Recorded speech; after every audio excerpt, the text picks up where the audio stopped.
So আমাদের আজকে ক্লাসের টপিক হলো ইকোনমিক্স। সো ইকোনমিক্স এর উপর থেকে তোমার জাহাঙ্গীরনগর ইউনিভার্সিটিতে সাবজেক্টিভ জিকে কোশ্চেন আসে। তার মানে হুবহু ইকোনমিক্স রিলেটেড কোশ্চেন পাবা তোমরা বি ইউনিটে। আর ইকোনমিক্স এমন একটা টপিক, এটা জিকের মধ্যে খুব বড় একটা জায়গা দখল করে আছে, নর্মাল জিকের মধ্যে। তো এই জন্য তোমার আদার্স যে কোনো ইউনিভার্সিটিতে বা আদার্স যে কোনো ইউনিটে, যেমন সি ইউনিট বলো, আইবিএ বলো, তারপর বিবিএ প্রোগ্রাম যেটা বিজনেস ফ্যাকাল্টি সেটা বলো, অথবা বিউপি বলো, ঢাবি বলো, রাজশাহী, চট্টগ্রাম, সব জায়গাতে ইকোনমিক্স রিলেটেড তুমি 3-4টা এমসিকিউ পাবা, 3-4টা জিকের মধ্যে। বলবা যে ভাইয়া এই একটা টপিক থেকে একটা বলতেন, 3-4টা কেন বলতেছেন? কারণ তুমি দেখো ইকোনমিক্স রিলেটেড কি কি টপিকের কথা বলতেছি। ইকোনমিক্স রিলেটেড এই যে বিভিন্ন ধরনের টার্মস আছে, এই যে অ্যাব্রিভিয়েশন থেকে যে কোনো পরীক্ষা কোশ্চেন থাকে না, ম্যাক্সিমাম 99% অ্যাব্রিভিয়েশন হচ্ছে ইকোনমিক্স টার্মস।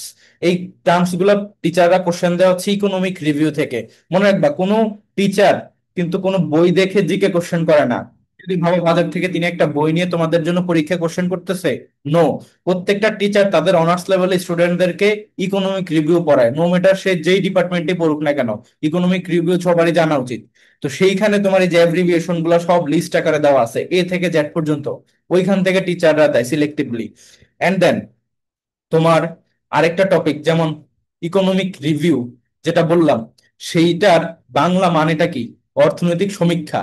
তুমি কি কখনো দেখছো পরীক্ষায় যে মানব উন্নয়ন সূচকে বাংলাদেশের অবস্থান, বা সবচেয়ে ভালো অবস্থানে কোন দেশ, সুখী দেশের তালিকায়, হেনলি পাসপোর্ট শূষকের তালিকা, এই টাইপের জিনিসগুলা কি তোমরা দেখছো পরীক্ষায়?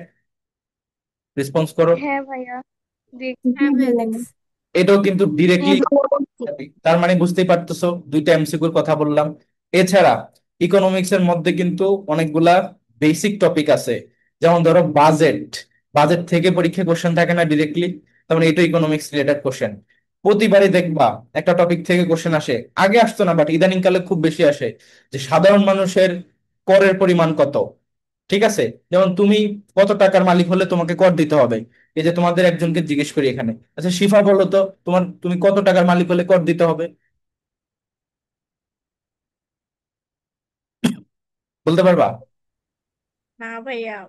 পারবা না, গুড, তুমি পারো নাই। আরেকজনকে ভাইয়া জিজ্ঞেস। ভাইয়া আমি একটা কোশ্চেন আস্ক করি। আমার আগে কোশ্চেনের অ্যান্সার নিই, তারপর তোমার কোশ্চেন, তারপরে কাকে জিজ্ঞেস করবো? এই যে অর্পিতা, স্যামসাং গ্যালাক্সি J7, তুমি বলো কত টাকা হইলে তুমি কর দিতে হবে, বলো।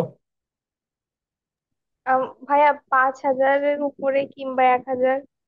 5,000 টাকা দিয়ে তো তুমি বাজারের, মানে কি বলে, খাইতে পারবা না, কিছুই খাইতে পারবে না তুমি তো। ভাইয়া, তোমার মতো। বছরে মানে বাৎসরিক আয়ের উপরে তো কর দেওয়া হয়, আপনি কি বাৎসরিক আয়ের উপরে ডিপেন্ড করে জিজ্ঞাসা হ্যাঁ, করতেছেন? অবশ্যই ওইটাই তো। আয়কর তো আর তুমি ডেইলি দিবে না তোমার। 2.5 লাখের না উপরে। ভাইয়া, এটা ভাইয়া 4 লাখ, মহিলাদের ক্ষেত্রে 4 লাখ। হ্যাঁ, ভাইয়া 3,50,000-এর বেশি।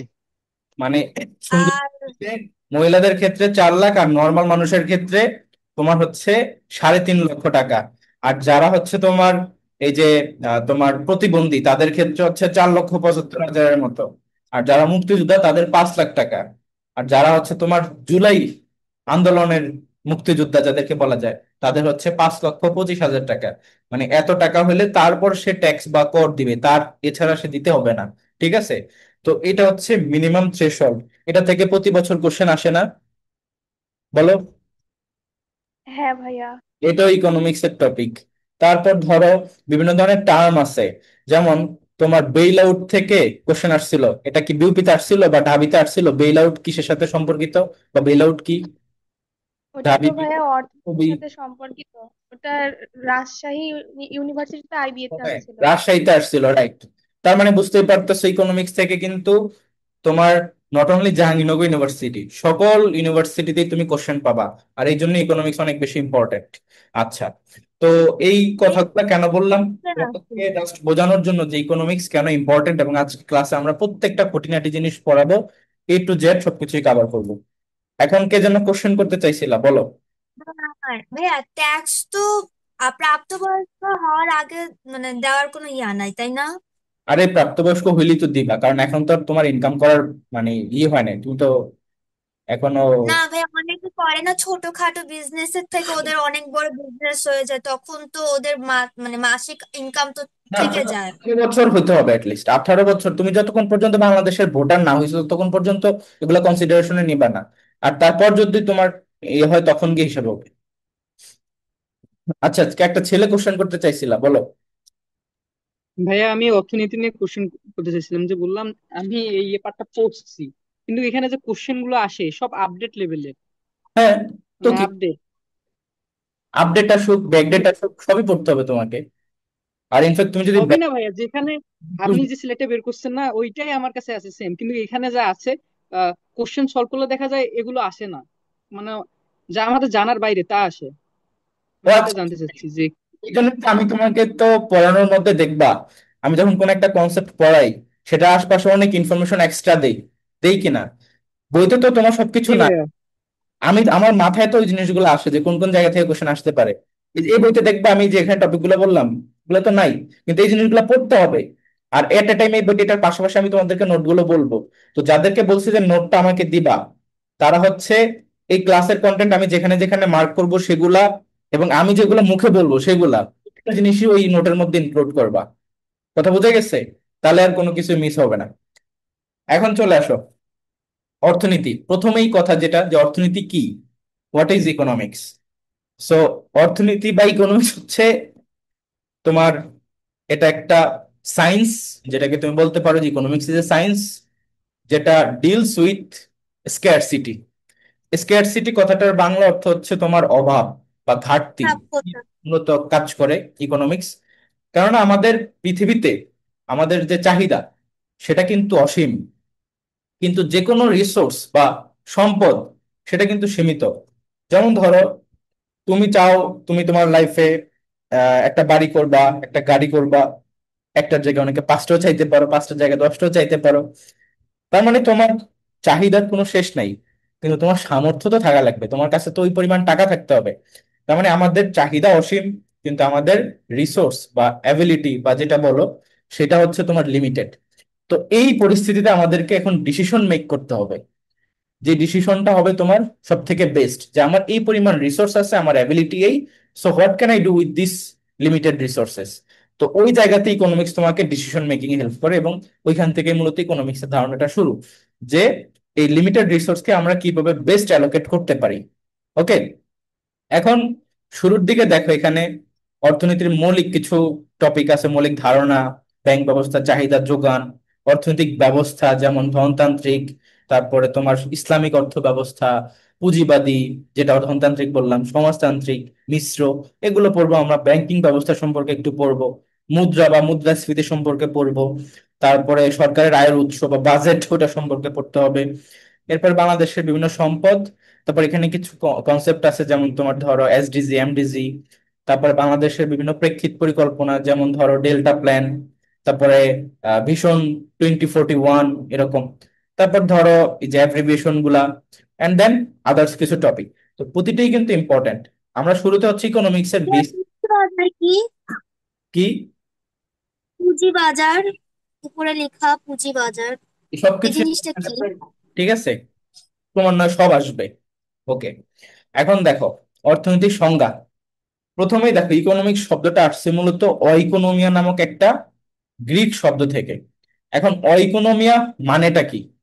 অইকোনমিয়া মানে হচ্ছে তোমার এই যে house hold management. House hold মানে হচ্ছে গৃহ, তার মানে তোমার পরিবারে দেখবা তোমার বাবা ইনকাম করে, অথবা কারো কারো ফ্যামিলিতে তার মা ইনকাম করে, মানে যদি বাই এনি চান্স তার বাবা না থাকে বা দূরে থাকে।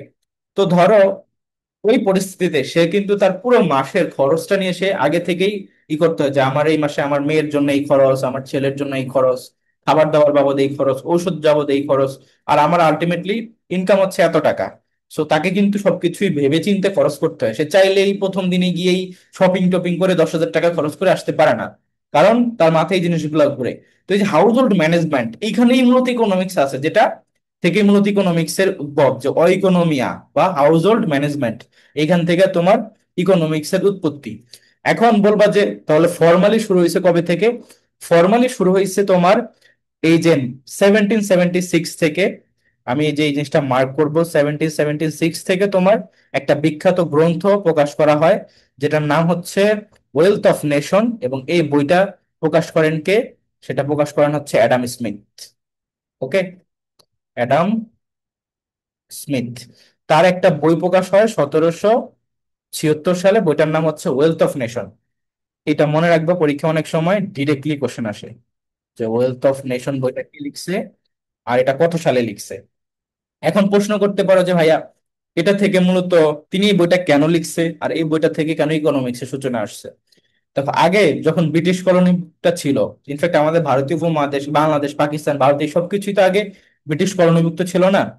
তো দেখো, তোমার ব্রিটিশরা কিন্তু এখান থেকে শাসন করে সকল মূল্যবান জিনিস, ওয়েলথ সবকিছু নিয়ে গেছে না, এখানকার মানুষদেরকে শোষণ নিরূপণ করে। তো তোমার ধর, ওই দেশে কিন্তু অনেক ওয়েলথ জমে গেছে। এখন এমন একটা সিচুয়েশন এসেছে যে ওইখানকার ওয়েলথ আর ওয়েলথ, এত সম্পদ আছে কিন্তু এটার কোনো ম্যানেজমেন্ট নেই, এটার কোনো ব্যবহার নেই, সব নিয়ে রেখে দিছে। তো তখন হচ্ছে অ্যাডাম স্মিথ একটা বই লিখছে, যে বইটা হচ্ছে ওয়েলথ অফ নেশন। যে তোমার দেশে এই সম্পদগুলো আছে, এগুলো যদি তুমি ইউজ করতে পারো, ব্যবহার করতে পারো, তাহলে এটা আরো বুম হবে, আরো বাড়বে। তো ওইখান থেকে মূলত ইকোনমিক্স এর ফর্মালি আত্মপ্রকাশ। এই জন্যই তোমার অ্যাডাম স্মিথকে বলা হয় এই যে ইকোনমিক্স এর জনক বা অর্থনীতির জনক। এখন তোমার দেখো, এই যে অ্যাডাম স্মিথ যে ধরনের ইকোনমিক্স এর কথা বলছে, সেটা ছিল মূলত ক্লাসিক্যাল বা ধ্রুপদী মানে অর্থনীতি। ক্লাসিক্যাল কথাটার মানে হলো যেখানে তোমার আহ তারা মার্কেটের উপর বেশি ডিপেন্ডেন্ট ছিল, মনে করো যে ফ্রি মার্কেটের উপর বেশি ডিপেন্ডেন্ট ছিল, সেখানে গভর্নমেন্ট ইন্টারভেনশনটা ছিল না। মানে সরকারের একটা পাওয়ার থাকে না মার্কেটকে নিয়ন্ত্রণ করার, মার্কেটের বিভিন্ন ধরনের প্রবলেম ঠিক করার বা তদারকি করার। তো ওইটা ক্লাসিক্যালদের মধ্যে ছিল না। ক্লাসিক্যালদের কথা ছিল ফ্রি মার্কেট থাকবে, মানে মার্কেটের যে যোগান এবং চাহিদা, এটাই মার্কেটের সবকিছু নির্ধারণ করবে। তুমি যদি চাও তোমার কাছে প্রোডাক্ট বিক্রি হবে, যদি না চাও হবে না, এরকম টাইপের জিনিসটা। তো এখানে জাস্ট এতটুকু বুঝো যে বিষয়টা কি। আমরা তো অত ডিটেলস এখানে ইকোনমিক্স করবো না, আমাদের অ্যাডমিশনের জন্য যতটুকু জরুরি আমরা ততটুকুই করবো, ইনফ্যাক্ট মোর দ্যান এনাফটাই আমরা কমপ্লিট করবো। তো যা যা বলবো আর যেটা যেটা জরুরি সেটা আমি মার্ক করবো, স্টার মার্ক করে দিব। এখন এখানে দেখো, এই যে অনেকেই ইকোনমিক্স এর সংজ্ঞা দিছে, ঠিক আছে? তো অনেকের সংজ্ঞার মধ্যে সবচেয়ে উৎকৃষ্ট সংজ্ঞা মনে করা হয় হচ্ছে তোমার এই যে এল রবিনসের যে সংজ্ঞাটা, সেটা। তিনি হচ্ছে অর্থনীতিকে একটা বিজ্ঞান বলছে, এবং যেটা মূলত ওই যে স্ক্যারসিটির সাথে রিলেটেড, সায়েন্স অফ স্ক্যারসিটি। মানে অধ্যাপক এল রবিনসের মতে economics is the science of scarcity. অনেকে বলছে, যেমন অ্যাডাম স্মিথ বলছে economics is the science of wealth, সম্পদের বিজ্ঞান। আবার অনেকে ভিন্ন মতামত দিচ্ছে, কিন্তু এল রবিন্স বলছে economics is the science of scarcity, যে তোমার চাহিদা অসীম কিন্তু জিনিস সীমিত। এই যে স্ক্যারসিটি, এইটারই বিজ্ঞান হচ্ছে ইকোনমিক্স। এই জন্য এল রবিন্সের যেটা, যেখানে তোমার অসীম অভাব এবং বিকল্প ব্যবহার, এই যে অল্টারনেটিভ ইউজ, যেহেতু সীমিত স্ক্যারসিটি আছে, তাহলে আমরা কিভাবে অল্টারনেটিভ ইউজটা করতে পারি, কিভাবে ডিসিশন মেকিং করতে পারি, এটা হচ্ছে এল রবিন্স বলছে। এই জন্য তার এটাকে সবচেয়ে বেশি গ্রহণযোগ্য মনে করা হয়। তার মানে এখানে তিনটা জিনিস, একটা হচ্ছে অসীম অভাব। অসীম অভাব মানে কি? তোমার অনেক চাহিদা, অসীম চাহিদা। এবং সীমিত সম্পদ মানে হচ্ছে লিমিটেড রিসোর্সেস। এবং সম্পদগুলোর বিকল্প ব্যবহার মানে কি? যেহেতু তোমার কাছে লিমিটেড রিসোর্স আছে, তুমি এটাকে বিকল্প ব্যবহার সম্পর্কে জানতে হবে। এটাকে কিভাবে বসায় রাখলে তো হবে না। তোমার কাছে একটা পরিমাণ জমি আছে, পিচ অফ ল্যান্ড আছে, তুমি যদি ল্যান্ডটাকে এভাবে রেখে দাও, তাহলে তোমার কি হবে? কিছুই না, তুমি এই জমিটার মালিক। বাট এই ল্যান্ডটা একটা তুমি বাসা করে ভাড়া দাও, একটা দোকান করে ভাড়া দাও, তার মানে তোমার মান্থলি পুরো একটা ইনকাম হইতেছে। তো বিষয়গুলো বুঝে, জাস্ট সিম্পল জিনিস। এই যে অসীম অভাব, সীমিত সম্পদ এবং বিকল্প ব্যবহার বা অল্টারনেটিভ ইউজটা কি। এখন অর্থনীতিতে তোমার তিন ধরনের সমস্যা। প্রথম সমস্যা হচ্ছে যে তুমি অর্থনীতিতে তোমার মানে কার জন্য উৎপাদন করবা বা কি উৎপাদন করবে এবং কিভাবে উৎপাদন করবা। ঠিক আছে, এই যে তিনটা সমস্যা, এইটারই তোমার এখানে অ্যান্সার দেওয়া হয়। তো আমরা অত ডিটেলসে যাব না, এখানে কিছু টার্মস আছে, এই জিনিসগুলো আমাদেরকে একটু পড়তে হবে। যেমন ধরো পরীক্ষা কোশ্চেন আসতে পারে, যেমন অর্থনীতিকে সম্পদের বিজ্ঞান কে বলছে? অ্যাডাম স্মিথ বলছে। তোমার তার বইয়ের নামই ছিল ওয়েলথ অফ নেশন, ওইটা। তার মানে তোমার সম্পদ। ভিডিও স্টপ করো, মাইক্রোফোন অফ করো, মাইক্রোফোন অফ। আচ্ছা, তারপর দেখো, এই যে যদি আসে যে তোমার যেটা হচ্ছে স্ক্যারসিটি, সায়েন্স অফ স্ক্যারসিটি, তার মানে অভাবের বিজ্ঞান বা এরকম যদি আসে, তাহলে কে বলছে? তাহলে হবে তোমার এল রবিন্স। এরকম ডেফিনিশন থেকে ডিরেক্ট কোশ্চেন আসতে পারে, যেহেতু ইকোনমিক্স এর এটা একদম বেসিক টপিক। আবার এখানে দেখো তোমার ইকোনমিক্স এর কিছু কথা বলা আছে, যেমন ক্লাসিক্যাল, নিও ক্লাসিক্যাল। তো ক্লাসিক্যাল, এটা তো জনক বুঝতেই পারতেছো, অ্যাডাম স্মিথ সর্বপ্রথম যেটা বলছে, তারা মূলত ফ্রি মার্কেটের কথা বেশি বলছে। ঠিক আছে, ফ্রি মার্কেট। এরপরে আসছে নিও ক্লাসিক্যাল, এনিও। আমরা যেমন ইংলিশ লিটারেচারে পড়ছিলাম না, ক্লাসিক্যাল, নিও ক্লাসিক্যাল। তো এই যে নিও ক্লাসিক্যালের প্রবক্তা হচ্ছে আলফ্রেড মার্শাল। ঠিক আছে, এরপর চলে আসো তোমার যে উৎপাদন সম্ভাবনা রেখা। হ্যাঁ, আমরা নিউ ক্লাসিক্যাল মানে কি? ব্যাকগ্রাউন্ড অ্যানালাইসিস সেটা কমপ্লিট করলাম, এখন হচ্ছে আমরা একটা ইকোনমিক্স এর concept, that is production possibility curve বা ফ্রন্টিয়ার, এটা সম্পর্কে একটু পড়বো। নিহা কিছু জিজ্ঞেস ভাইয়া, কর। হ্যাঁ, জি জি, এই নিও ক্লাসিক্যাল শব্দটার অর্থ কি? নিও ক্লাসিক্যাল হচ্ছে তোমার ধরো ক্লাসিক্যালের পরবর্তী, মানে তাদের থেকে একটু আপগ্রেড হয়ে আসছে যেটা, এরকম। এটাকে তুমি ওভাবে ও আচ্ছা। NEW ভাববা না যে নতুন ক্লাসিক্যাল, তা না, এটা হচ্ছে নিও, NEO। ঠিক আছে, এরকম। আচ্ছা। ইংলিশেরটা ভাইয়া? সবই তো ইংলিশ টার্ম, এটা নিয়ে কোনো প্রবলেম নাই, জাস্ট অনেকে না না, ওই যে ইংলিশে যে লিটারেচারে পড়াইলেন নিউ ক্লাসিক্যাল ওটা ওইটা। একই জিনিস, একই সময়ের প্রেক্ষাপট তো। এই যে নিও ক্লাসিক্যাল যে ইকোনমিক পিরিয়ড, ওই সময় যে সাহিত্যগুলা রচনা করা হয়েছে ইংলিশে, সেটাই কোনো মানে ইংলিশের লিটারেচারের নিও ক্লাসিক্যাল। বুঝছো? এই আর কি, টাইম ফ্রেম সেম।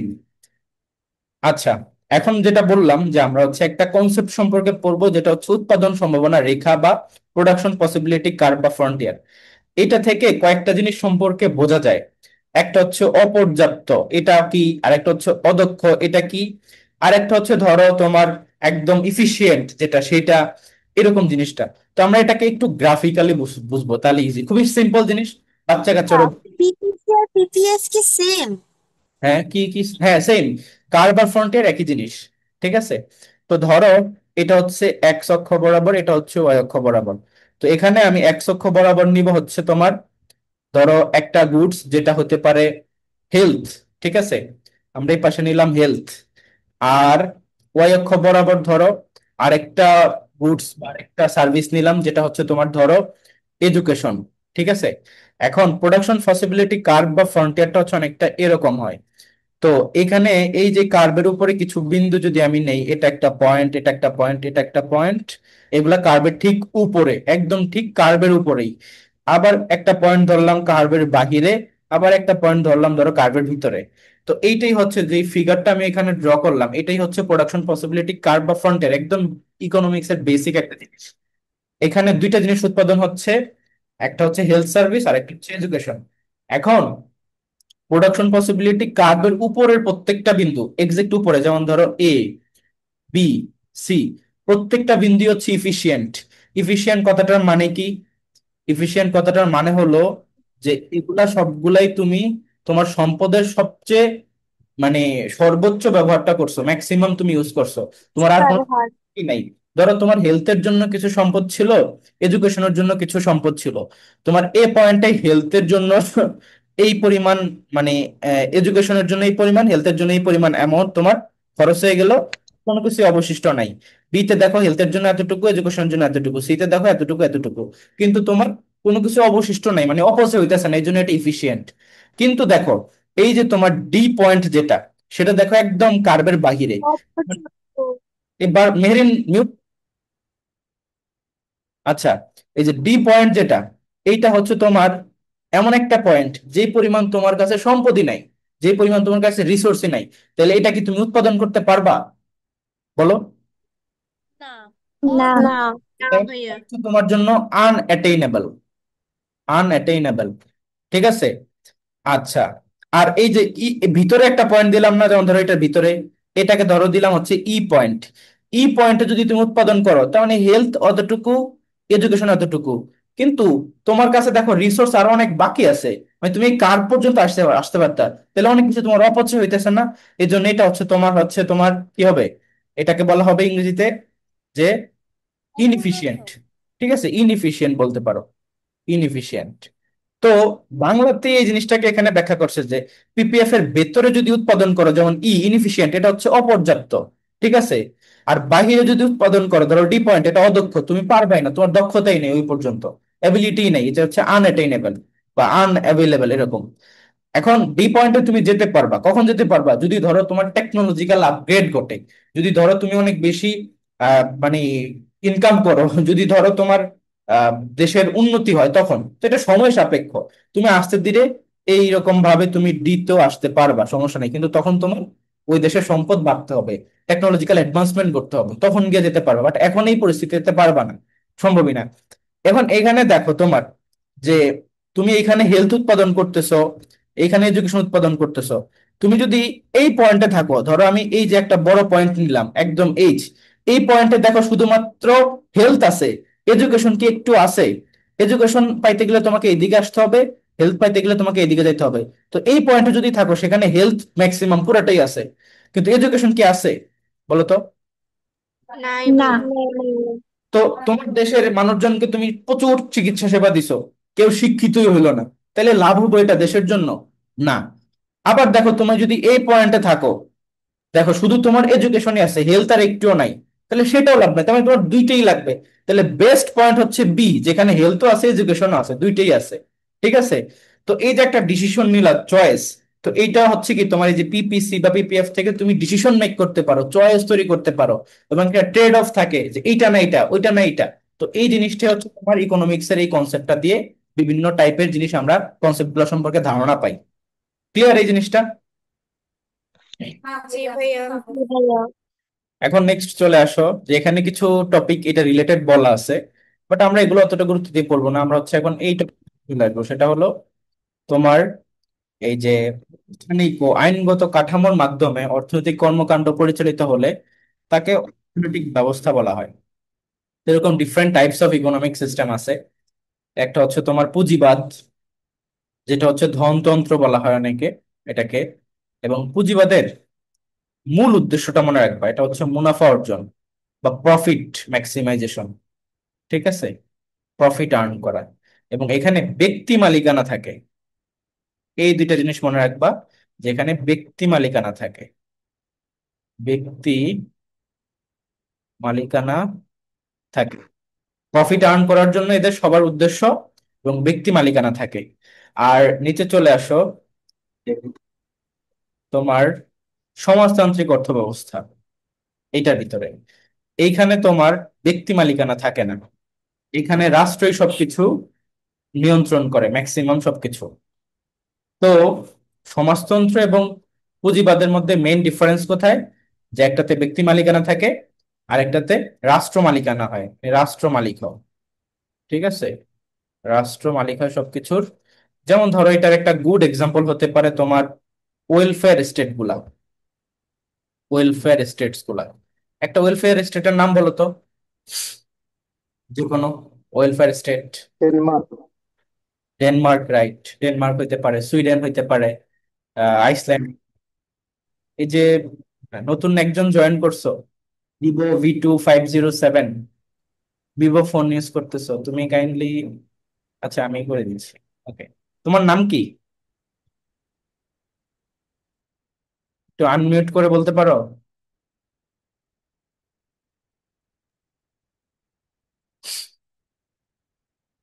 নতুন জয়েন করছো হয়তো, যাই হোক সমস্যা নেই। নেক্সট খেয়াল করো, যে এটার এক্সাম্পল হচ্ছে ওয়েলফেয়ার স্টেট গুলা, যেমন ডেনমার্ক, আইসল্যান্ড, ফিনল্যান্ড এগুলা। এখানে কিন্তু প্রচুর সুবিধা, এটা তো সবাই জানো। ওয়েলফেয়ার স্টেট গুলাতে চিকিৎসা, মানে তারপর তোমার ধরো পড়াশোনা, এডুকেশনাল এক্সপেন্সেস, এটা রয়েছে অ্যাকচুয়ালি। তো আমাদের দেশে মূলত তোমার এই যে মিশ্র অর্থনীতিটা, সেটা আছে। কেন এটা? কারণ হলো আমাদের দেশে দেখবা এই যে পড়াশোনা বা এডুকেশনাল যে সেক্টরটা আছে, এটা একটা লেভেল পর্যন্ত সরকার নিজে অন করে। আমরা যে যে পাবলিক ভার্সিটিতে পড়ি, তাই না? এখানে একটা সুন্দর কথা তোমাদেরকে আমি সবসময় বলে রাখি, ইন ফিউচার তুমি পাবলিকিয়ান হবা, তোমাদের ব্যাচের 99.99% স্টুডেন্ট সব পাবলিকে চান্স পাবে, কারণ আমরা সবাই পাবলিকে চান্স পেয়ে যায়। 0.01 রাখলাম জাস্ট বিকজ, তাহলে পুরোটা হচ্ছে ওই কি বলে, আল্লাহর সাথে চ্যালেঞ্জ, 100% বলে দিছে, এটা আমি কিভাবে বলতে পারি, বাট 99.99 বললাম। এখন বিষয় হচ্ছে যে পাবলিকে চান্স পাবা, পাবলিক ইউনিভার্সিটি। পাবলিক কথাটার মানে কি বলতো? সাধারণ জনগণ। অনেকে পাবলিক ইউনিভার্সিটিতে পড়ে ভাবে যে সে সরকারি ইউনিভার্সিটিতে পড়ে, বাট না। সরকারি কথাটা ঠিক আছে, বাট এই টাকাটা কিন্তু সরকার নিজে দিচ্ছে না, এই টাকাটা দিচ্ছে আলটিমেটলি ওই যে একজন দিনমজুর, একজন রিক্সা চালক, একজন আহ বাংলাদেশের প্রতিটা জনগণ তোমাকে এই টাকা দিয়ে, তাদের টাকায় তোমাকে পড়াশোনা করাচ্ছে। তুমি এই সেম অনার্স লেভেলের একটা পড়াশোনা একটা প্রাইভেট ইউনিভার্সিটি থেকে কমপ্লিট করতে যাও, তোমার 12 থেকে 15 থেকে 20 লাখ টাকার মতো খরচ হবে। তাহলে এই যে এতগুলা টাকা দিচ্ছে একজন দিনমজুর, একজন কৃষক, একজন রিক্সা চালক, একজন মানুষ, তাদের সাথে পরবর্তীতে জব লাইফে কি এত ইনজাস্টিস করা যাবে না। সো কখনো দুর্নীতি করবে না, এটা মাথায় রাখবা যে তার টাকাই তুমি পড়াশোনা করে আসছো। So be careful. তো এখানে দেখো, আমাদের দেশে একটা লেভেল পর্যন্ত এডুকেশনাল সেক্টরটা, একটা লেভেল পর্যন্ত ট্রিটমেন্টটা, এই যে সরকারি হসপিটাল বা টিকা বা বিভিন্ন করোনা পিরিয়ডে এই যে ফ্রিতে অনেক কিছু তোমার সরকার নিজে ওন করে, যেটা হচ্ছে সমাজতান্ত্রিকের একটা ধারা। বাট আবার অনেক কিছু, যেমন তোমার বাড়ি, তোমার গাড়ি, এটা কিন্তু নিজের। তোমার একটা বিজনেস, এটা কিন্তু তোমার নিজের। তুমি কিন্তু এখান থেকে সরকারকে কিছু দিচ্ছ না, বা অন্য মানুষকে কাউকে কিছু দিচ্ছ না। তো এখানে দুইটারই একটা মিক্সার আছে, ব্যক্তি মালিকানাও আছে, বা সরকারও কিছু বড় বড় প্রতিষ্ঠান এগুলাকে ওন করে। তো এই জন্য তোমার সেটা হচ্ছে তোমার একটা মিক্সড ইকোনমিক সিস্টেম। তো আমাদের দেশে, বাংলাদেশে কোন ধরনের অর্থনৈতিক ব্যবস্থা? মিশ্র অর্থনৈতিক ব্যবস্থা। আরেকটা হচ্ছে ইসলামিক অর্থনৈতিক ব্যবস্থা। ওইটা আমরা এখানে পড়বো না, কারণ ওইটা অ্যাকচুয়ালি এখন ওইভাবে কোশ্চেন আসে না। তোমাদের যাদের আগ্রহ আছে ইসলামিক অর্থ ব্যবস্থা সম্পর্কে জানার বা শেখার, তারা মানে বিভিন্ন ইয়ে থেকে বই আছে অ্যাভেলেবেল, অথবা তুমি গুগলে বা ইউটিউবে বিভিন্ন রিসোর্স থেকে দেখতে পারো, বাট ওটা এডমিশনের কথা আসবে না। আচ্ছা, তো এখন ইকোনমিক্স এর সংজ্ঞা আমরা অলরেডি অনেক কিছু পড়ছি। তো এখানে দেখো, আবার একটা রিক্যাপ হয়ে যাবে যে তোমার অ্যাডাম স্মিথ বলেছে economics K science of wealth, সম্পদের বিজ্ঞান। এটা এবার অ্যাডাম স্মিথ বলছে। এবং তোমার এই যে তার একটা বই ছিল যেটা হচ্ছে ওয়েলথ অফ নেশন, যেটা হচ্ছে 1776 সালে লেখা। ইকোনমিক্স এর মধ্যে দুইটা পার্ট আছে, একটা পার্ট হচ্ছে তোমার মাইক্রো ইকোনমিক্স আর একটা হচ্ছে ম্যাক্রো ইকোনমিক্স। ঠিক আছে, ইকোনমিক্স যদি আমি দুইটা পার্ট করি, তাহলে একটা হচ্ছে মাইক্রো আর একটা হচ্ছে ম্যাক্রো। মাইক্রো হচ্ছে তোমার ব্যষ্টিক অর্থনীতি, আর ম্যাক্রো হচ্ছে সামষ্টিক অর্থনীতি। মানে মাইক্রো হচ্ছে ছোট ইকোনমিক টপিক গুলো এখানে বিষয় হয়, মানে আলোচিত হয়, এবং ম্যাক্রো হচ্ছে বড় বড় ইকোনমিক টপিক গুলো এখানে আলোচিত হয়। সায়েম, কিছু বলবা? ভাই এখানে এই যে অ্যাডাম স্মিথের নিচেরটা নিউ ক্লাসিক্যাল, এটা তো ও, এটা আপনি বললেন এটা। নিয়ম। ঠিক আছে, ওকে। এখন এই যে নিউ আর নিউ কনসেপ্টটা একই, মানে অ্যাডাম স্মিথেরটা হচ্ছে ক্লাসিক্যাল, সেটা থেকে একটু আপগ্রেড হয়ে পরবর্তীতে নতুন ভাবে আসছে নিও। তো এই যে এই শব্দটা আর কি, বানানটা NEW না, কিন্তু এটার যদি বলো যে ভাইয়া NEO, এটার মিনিংটা কি? এটার মিনিং মানে আপগ্রেডেড বা নতুনই, নিউই। কিন্তু তুমি যদি লিখো এইভাবে NEW, তাহলে কিন্তু কেটে দেবে, কারণ এর নাম হচ্ছে NEO, নিও। ল্যাটিন বা গ্রিক ওইভাবে লেখা আর কি, ফ্রেজ টাইপের। ওকে, আচ্ছা।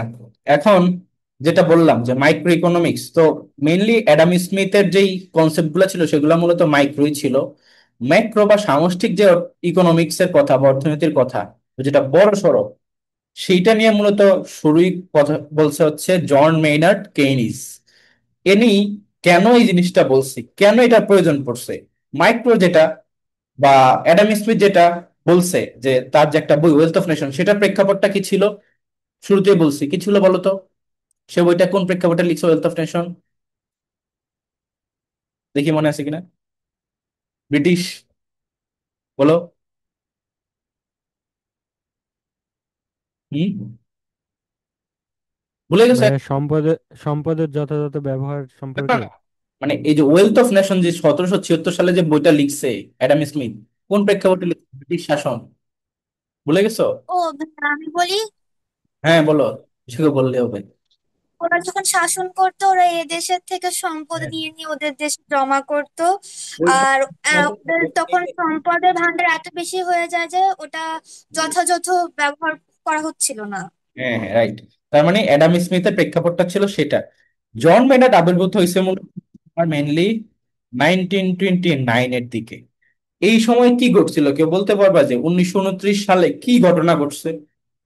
একটা বড় সড়ো ঘটনা আছে। ভাইয়া ওই সময় আমেরিকায় গ্রেট ডিপ্রেশন দেখা দেয়। রাইট। এই যে 1929-এ আমেরিকা হচ্ছে গ্রেট ডিপ্রেশন হয়েছে, গ্রেট ডিপ্রেশন। এখন গ্রেট ডিপ্রেশন এটাও একটা ইকোনমিক টার্ম। এটার মানে হচ্ছে যে ওইখানে তোমার আনএমপ্লয়মেন্ট প্রচুর বেড়ে গেছে, মানুষ বেকারত্ব, মানুষ খাইতে পারতেছে না, জিনিসপত্রের দাম বুম বেড়ে গেছে, মানুষজন কিছুই কোনো দিকশাহীন, মানে একদমই ইকোনমিক ডাউন অবস্থা। That is called depression, great depression. Normally ধরো ইকোনমিতে আমাদের দেশের ইকোনমির অবস্থা খারাপ, অত ভালো না, বাট এটাকে কিন্তু গ্রেট ডিপ্রেশন বলা যায় না। মানে এমন একটা সিচুয়েশন, মানে দুর্ভিক্ষ লাগবে লাগবে অবস্থা, ঠিক আছে, মানুষ না খেয়ে মরবে এরকম একটা সিচুয়েশন। তো এই যে গ্রেট ডিপ্রেশনটা আসে 1929-এ, তখন গিয়া জন মেইনার্ড কেইনিস একটা বই লিখে, সে বইটা হচ্ছে the general theory of employment, interest and money. এই বইটার মধ্যে তিনি মূলত অ্যাগ্রিগেট ধারণাটা দেয়, অ্যাগ্রিগেট ডিমান্ডের কথাটা বলে। অ্যাগ্রিগেট মানে হচ্ছে তোমার সামগ্রিক বা সামষ্টিক, একটা হচ্ছে ধরো ইন্ডিভিজুয়াল সেপারেট, যেমন তোমার আমার ডিমান্ড, আর অ্যাগ্রিগেট ডিমান্ড হচ্ছে আমাদের সকল জনগণের যে চাহিদা সেটা।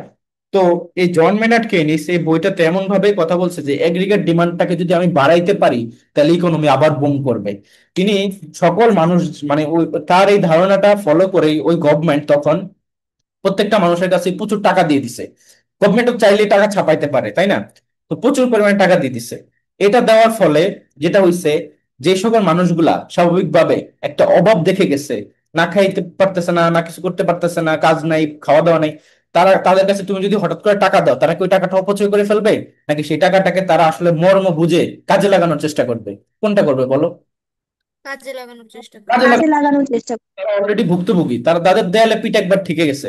তো এই জিনিসটাই তখন মানুষের অনেক বড় একটা ভূমিকা পালন করছে। ভাবে তোমার এগ্রিগেট ডিমান্ডটাকে তারা বাড়ানোর মাধ্যমে পুরো ইকোনমি আবার বুম, আবার আমেরিকা এখন পৃথিবীর সবচেয়ে বড় ক্ষমতাশীল রাষ্ট্রে পরিণত হয়ে গেছে, অথচ তারা 1929 সালেও গ্রেট ডিপ্রেশনে ভুগছে। তো এই হচ্ছে গিয়ে কনসেপ্টটা। এখন আই গেস তোমরা এই যে ম্যাক্রো এবং মাইক্রো বিষয়টা বুঝছো। মাইক্রো হচ্ছে ধরো তোমার ডিমান্ড, আর ম্যাক্রো হচ্ছে পুরো পুরো দেশের ডিমান্ড এটা। যেমন ধরো মাইক্রো হচ্ছে একটা জিনিসের দাম, আর ম্যাক্রো হবে তোমার ধরো জিডিপি, পুরো সকল জিনিসের দাম, এরকম মানে সামগ্রিক একটা বিষয় যেটা। আচ্ছা, তো এখানে একটা বইয়ের কথা আসছে যেটা হচ্ছে দাস ক্যাপিটাল। এই বইটার লেখককে বলো তো? Karl Marx. কার্ল মার্কস, ঠিক আছে। এইটাকে বলা হয় সমাজতন্ত্রের বাইবেল। তো এই বইতে পরবর্তীতে সমাজতন্ত্র সম্পর্কে মানুষ ধারণা দেন, সেখান থেকে সমাজতন্ত্র যে রাষ্ট্র ওন করবে, রাষ্ট্রের মাধ্যমে ওয়েলফেয়ার স্টেট মানে একসময় আবির্ভূত হবে, যেখানে মানুষের সকল মানুষের মধ্যে একটা সমতা থাকবে। দেখবা পুঁজিবাদীদের মধ্যে যার কাছে টাকা আছে সেই সবচেয়ে ধনী। ধর আজকে আমার কাছে টাকা আছে, আমি এই টাকাটা কাজে লাগিয়ে একটা বিজনেস দিয়ে আমি আরো টাকা ইনকাম করতে পারবো। বাট যার কাছে টাকাই নেই, যে দিন মজুর, যে রিক্সা চালক, সে তো আজীবন রিক্সা চালাইতে চালাইতেই তার দিন আনে দিন খায়, দিন আনে দিন খেয়ে এভাবেই যাইতে হবে, তাই না? তার মানে পুঁজিবাদের মধ্যে একটা ব্যক্তি মালিকানা থাকার কারণে সেখানে তোমার যার কাছে টাকা আছে সেই বড় লোক হয়, আর যার কাছে টাকা নাই সে আরো দিনকে দিন গরিবতর হইতে থাকে। তো এটা হচ্ছে মূলত হয়। কিন্তু এই যে সমাজতন্ত্রের কথা হচ্ছে যে সবাই সিমিলার থাকবে, রাষ্ট্রের বড় বড় সবগুলা প্রসপেক্ট, এডুকেশন, হেলথ, আদার সবকিছুই থাকবে রাষ্ট্র মালিকানাধীন, সবাইকেই সম্ভাবে বিবেচনা করা হবে। তো ওইটা আর কি বলবা যে ভাই আমাদের দেশে কেন সেটা ফলো করা হয় না? তো অ্যাকচুয়ালি এটা ফলো করার ক্ষেত্রে অনেক ধরনের ইমপ্লিকেশনও আছে। তোমাকে ওই লেভেল পর্যন্ত শিক্ষিত হইতে হবে। নর্মালি ধরো যখন মানুষের মধ্যে ডিফারেন্স থাকে, নট অনলি ইকোনমিক ডিফারেন্স, সেখানে এডুকেশনাল ডিফারেন্সটাও তো থাকে, তাই না? তোমার দেখবা এই যে গণতন্ত্র যেটাকে আমরা বলি ডেমোক্রেসি, এই গণতন্ত্র কিন্তু আমাদের মতো বাংলাদেশের জন্য ভালো না। বাংলাদেশের জন্য কি গণতন্ত্র ভালো তুমি বলো? তোমাদের কি মনে হয়? সবাই আমরা গণতন্ত্রের, বাট এটা কিন্তু না বাংলাদেশের ভাইয়া। জন্য ভালো না। না ভাইয়া, মারামারি লাগে খালি গণতন্ত্রের জন্য। আচ্ছা, মারামারি তো লাগবে, ওটা তো ভিন্ন কনসেপ্ট। আচ্ছা, যেটা বলতেছিলাম, ধরো আমাদের দেশে যদি গণতন্ত্র থাকে অ্যাকচুয়ালি, তাহলে তুমি যে ভোটটা দিচ্ছ, তুমি একটা শিক্ষিত মেয়ে, তুমি একটা শিক্ষিত ছেলে, তুমি তো বুঝে শুনে ভোট দিবা যে আমার কাছে এরে ভালো লাগছে, আর করবে দেশের দেশদশের, তাকে আমি ভোট দিব।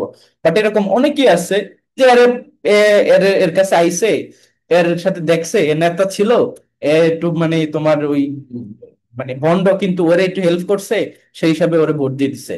বা হচ্ছে ধরো ভোটের আগে ওরে 500 টাকা দিছে বা 200 টাকা দিছে, ও ওইটা গিয়া চা পানি খেয়ে তারপর গিয়ে তাকে ভোট দিয়ে দিছে।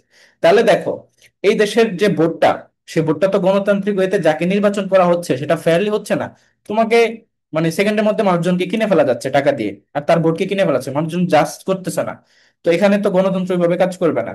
এখানে দরকার হচ্ছে তোমার ওরকম লেভেল যাতে করে ডিসিশন, যেমন একজন শিক্ষিত মানুষের ভোট আর একজন সাধারণ মানুষের ভোটের যে এখানে মাপকাঠি, ধরো একজন কৃষক, একজন জেলে, একজন রিক্সা চালক, সে যে একটা ভোট দিচ্ছে, একটা যে ভোট দিচ্ছে, এটার যে ভ্যালু, একজন ধরো ইকোনমিস্ট, একজন ধরো ইউনিভার্সিটির প্রফেসর, একজন জাজ, একজন লয়ার, বা একজন এনিথিং এলস, তার ভোট দুইটা কি সেম না বাংলাদেশে?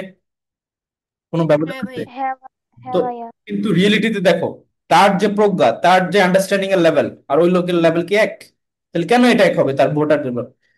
এই যে সিস্টেমটা, এটা কার্যকর হবে যে সকল দেশগুলা অনেক শিক্ষিত, সেখানে অনেক কিছু অনেক ভালোভাবে কাজ করতেছে, তোমার রুল অফ ল আছে, তো তখন গিয়ে সেই সমাজতন্ত্র কাজ করবে। কিন্তু আমাদের দেশের তো জনগণের মধ্যেই সমস্যা, তাইলে এখানে তো ওই জিনিসগুলো এভাবে ফলো করাও যাবে না।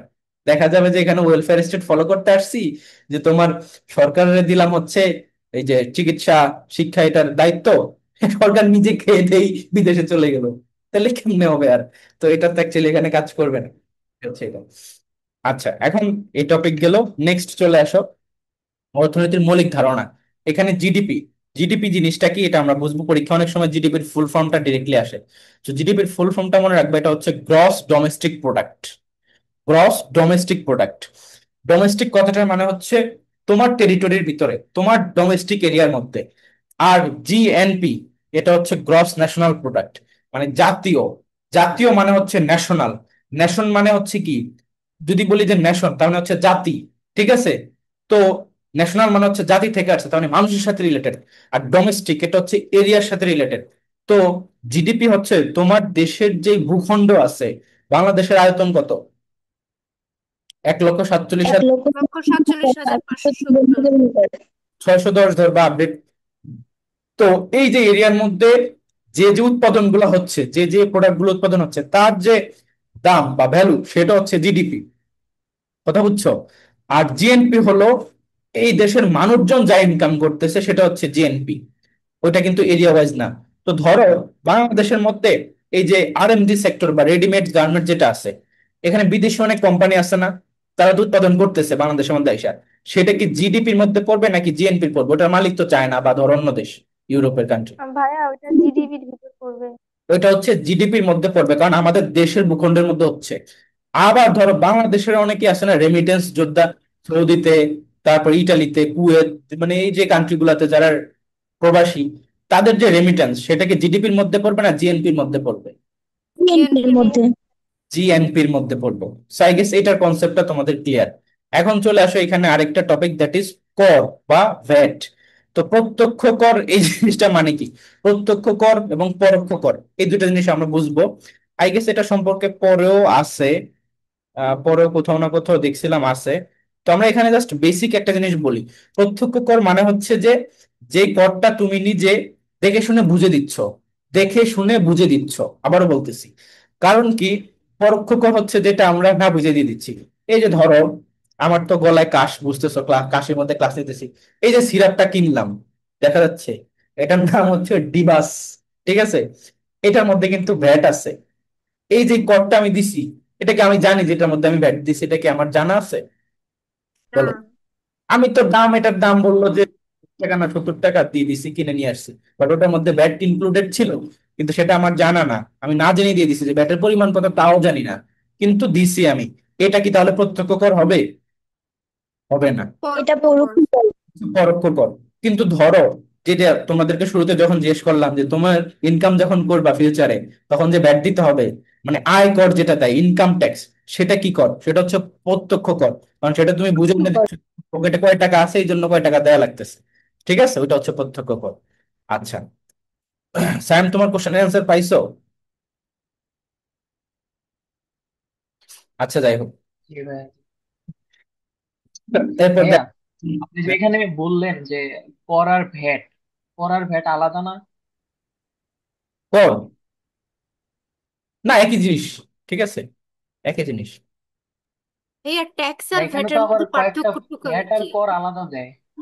মানে একবার ভাইয়া ভ্যাট আলাদা আমার তো দিলে কর আলাদা দেয়। ইকোনমিক্সে কর ভ্যাট আলাদা পড়াইছিল আমাদের। তাই ঠিক আছে, মানে আমি বলি ব্যাট হচ্ছে ট্যাক্স, মানে ধরো এটা ব্যাট দিচ্ছি আমি, আর কর হচ্ছে তোমার এরকম, মানে ওটা ভ্যালু অ্যাডেড না। মানে যেমন এখানে তোমার ভ্যালু অ্যাডেড কথাটার মানে কি, ধরো এই যে, এই যে আমি একটা, মানে এটা শার্ট পরে আছি, এই শার্টটার মধ্যে সুতা লাগছে, বোতাম লাগছে, তারপর ধরো মজুরি, যিনি এটাকে বুনে টুনে ঠিকঠাক করে করছে, প্রত্যেকটা কি ভ্যালু অ্যাড হয়েছে না এখানে? তাহলে সুতার জন্য আলাদা ব্যাট কি আমি দিছি? এটার মধ্যে কি আমি আলাদা বোতামের জন্য ব্যাট দিছি? দেই নাই। আমি দিছি শার্টের জন্য ব্যাট। তার মানে এইখানে এটাকে ভ্যালু এডেড ট্যাক্স কেন বলতেছে? কারণ প্রত্যেকটা লেভেলে যে ভ্যালুটা অ্যাড করছে এই শার্টটায়, সবগুলোকে আমি একবারে কম্বাইনলি দিয়ে দিছি। এই জন্য এটাকে বলে ভ্যালু এডেড ট্যাক্স। আর কর হচ্ছে তোমার ইনকাম এত টাকা, এটার জন্য কর দিচ্ছ। তুমি একটা জিনিস কিনছো, ওইটা মানে ওইটা ভিন্ন কথা, ওইটা এরকম ভ্যালু এড করে না প্রত্যেকটা লেভেলে। দ্যাটস এই হচ্ছে ডিফারেন্স মেনলি।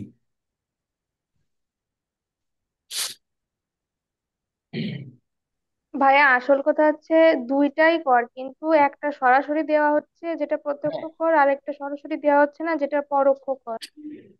আচ্ছা, এখন নেক্সট চলে আসো যে তোমার মুদ্রাস্ফীতি এই কনসেপ্টটাতে। হ্যালো, আসসালামু আলাইকুম।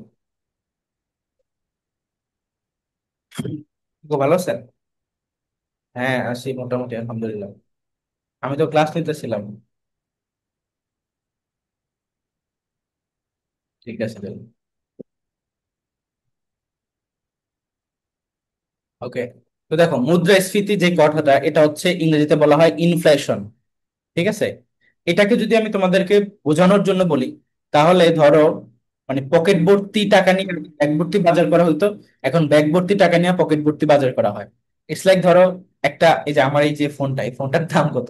এই ফোনটার দাম রাখছে 1,08,000 টাকা। ঠিক আছে, 1,08,000 টাকা। তাইলে 1,08,000 টাকাতে কিন্তু পুরো পকেট ভরে যায়। তো মনটা হচ্ছে এতটুকু, ওটা বান্ডেলটাই তো এত বড়। তো এখন রিয়েলিটি হচ্ছে, আগে কিন্তু টাকার অনেক দাম ছিল, এখন টাকার দাম কমছে। এই যে টাকার ভ্যালু কমে যাওয়া, এবং এইটাকেই বলা হয় তোমার মুদ্রাস্ফীতি। ঠিক আছে। তো এটাকে মনে রাখবা যে কোন দেশের অর্থের যোগান উৎপাদিত দ্রব্য সামগ্রীর তুলনায় অধিক হলে তখন মূল্য স্তর বেড়ে যায়, মানে প্রাইস লেভেলটা বেড়ে যায়। তখন ওইটার ক্ষেত্রে তোমার মুদ্রাস্ফীতি বা ইনফ্লেশন ঘটে। আর ইনফ্লেশন কি খারাপ? ইনফ্লেশন ভালো খারাপ দুইটা গুণই আছে। ইনফ্লেশন একটা লেভেল পর্যন্ত দরকার আছে, কিন্তু বেশি ইনফ্লেশন হয়ে গেলে আবার সেই দেশের জন্য খারাপ। ঠিক আছে। তো এই জিনিসটা একটু মাথায় রাখবা, আমরা পরে আরো ডিটেলস পড়বো। এনএনপি মানে হচ্ছে নেট ন্যাশনাল প্রোডাক্ট, জাস্ট ফুল ফর্মটা পড়বা, বাট এটা অতটা ইম্পর্টেন্ট না। চাহিদা রেখা এগুলা, এই যে দেখো ভূমি বা রাজস্ব, ধরো তোমার ল্যান্ড আছে, এটার জন্য তুমি যে ভ্যাট দাও, ধরো যাদের বাসায় পৌরসভায় তারা কিন্তু ভ্যাট দেওয়া লাগে তার ওই জায়গাতে জমি বাড়ি থাকার কারণে। তো ওইটা হচ্ছে কি প্রত্যক্ষ কর, কারণ তুমি বুঝে শুনে দিচ্ছ, দেখে শুনে জেনে দিচ্ছ, ওরকম আয়করের মতোই অনেকটা। তারপরে এখানে চলে আসো যে বাতাস, বাতাসকে সম্পদ বলে বিবেচনা হয় হয় কিনা? কিন্তু হয় না, কারণ বাতাস তো এটা ফ্রি সবার জন্য, এটার কোনো রকম আলাদা ভ্যালু নাই, এটা কখনো শেষ হবে না। দ্যাটস ওয়াই তোমার এটা হচ্ছে সম্পদ বলে বিবেচনা করা হয় না। বিলাস দ্রব্য কি বিবেচনা হয় কিনা? হ্যাঁ হয়, অবশ্যই বিলাস দ্রব্য ইকোনমিক প্রোডাক্ট। আচ্ছা, মূল্যমান সবচেয়ে বেশি কোন প্রোডাক্ট, মানে কোন কারেন্সির? দিনারের, কুয়েতে দিনারের। তারপরে মূল্যস্তর যদি হ্রাস পায়, তাহলে নির্দিষ্ট আয়ের লোক ক্ষতিগ্রস্ত হয়, সত্য কথা। যাদের আয় নির্দিষ্ট, যদি মূল্যস্তর হ্রাস পায় তারা ক্ষতিগ্রস্ত হবে না? অবশ্যই হবে।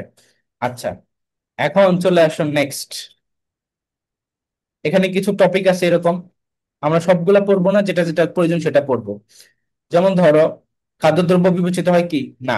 কারণ এগুলা ডেইলি নেসেসিটি, যে দ্যাটস এটাকে কনসিডার করা হয় না। তারপর ধরো উৎপাদন হলো উপযোগ নিম্নগামী। আচ্ছা, এই যে চাহিদা বিধি অনুযায়ী চাহিদা রেখা হচ্ছে নিম্নগামী, আর যেটা হচ্ছে যোগান রেখা সেটা হচ্ছে ঊর্ধ্বগামী। এই দুইটা জিনিস মনে রাখবা। চাহিদা রেখা হচ্ছে নিম্নগামী, অনেকটা এরকম নিচের দিকে আসে, আর যোগান রেখা হচ্ছে এরকম উপরের দিকে, মানে এটা হচ্ছে সাপ্লাই, যোগান। ঠিক আছে। আর ভাইয়া কখনো কখনো তো চাহিদা রেখা উপরের দিকে উঠে, মানে বাম থেকে ডানে ঊর্ধ্বগামী হয় না? চাহিদা রেখা না, চাহিদা রেখা অলওয়েজ ডাউনওয়ার্ড স্লোপিং, এটা নিয়ে কোনো কথা নাই। তো আমরা হচ্ছে যে পড়ছি, মানে যখন চাহিদা বৃদ্ধির ব্যতিক্রম ঘটে তখন যেমন ডিফেন্স দ্রব্যের ক্ষেত্রে তো বাম থেকে ডানে ঊর্ধ্বগামী হয়। তুমি গিফেনের দিকে কেন যাচ্ছ? আমি তো নর্মাল গুডস এর কথা বলতেছি। গিফেনের ক্ষেত্রে তো উল্টাই হবে, পিওর গুডস গিফেন গুডস তো উল্টাই হবে। ঠিক আছে। ওইটা তো, ওইখানে তো বলা হয়েছে যে ব্যতিক্রম। ব্যতিক্রমটা তোমরা এখানে যদি আনো তাহলে তো সেটা রেশনাল কথা না। ধরো ইকোনমিক্স এর মধ্যে প্রিন্সিপালের মধ্যেই ছিল যে you have to behave rationally. তো এখানে যদি পরীক্ষায় কোশ্চেন আসে যে চাহিদা রেখা নিম্নগামী কিনা, তো তুমি অবশ্যই নিম্নগামী দিতে হবে। আর যদি বলে গিফেন গুডস এর ক্ষেত্রে কিরকম, তখন তুমি ঊর্ধ্বগামী দিবা। বোঝা গেছে? এখন এতটুকু যদি, যেহেতু বলছো, এটাও বলে দিচ্ছি গিফেন গুডস কি। যেমন ধরো মোটা চাল, তোমার যখন টাকা পয়সা হবে তখন কি তুমি মোটা চাল খাবা? হম, খাবা না। না? বন্ধ করে দেবা। তো এরকমই আর কি বিষয়টা, যে ওইটা হইতেছে একটা ব্যতিক্রমী প্রোডাক্ট যেটা মানুষের ইনকাম বাড়ার সাথে সাথে মানুষজন প্রিফার করে। হ্যাঁ। আর এমনিতে যদি এরকম হয়, যেমন ধরো ভালো একটা জিনিস শার্ট, এই যে এটা, বা একটা পরার জিনিস, একটা খাওয়ার জিনিস, টাকা বাড়লে তুমি বেশি বেশি খাবা না, বেশি বেশি কিনবা না? তো নর্মালি সেটা, বাট ওটা হচ্ছে ব্যতিক্রম ওই- ওরকম। ভাইয়া ওইটাকে তখন ভেবলেন দ্রব্য বলে না, বিলাসজাত দ্রব্য?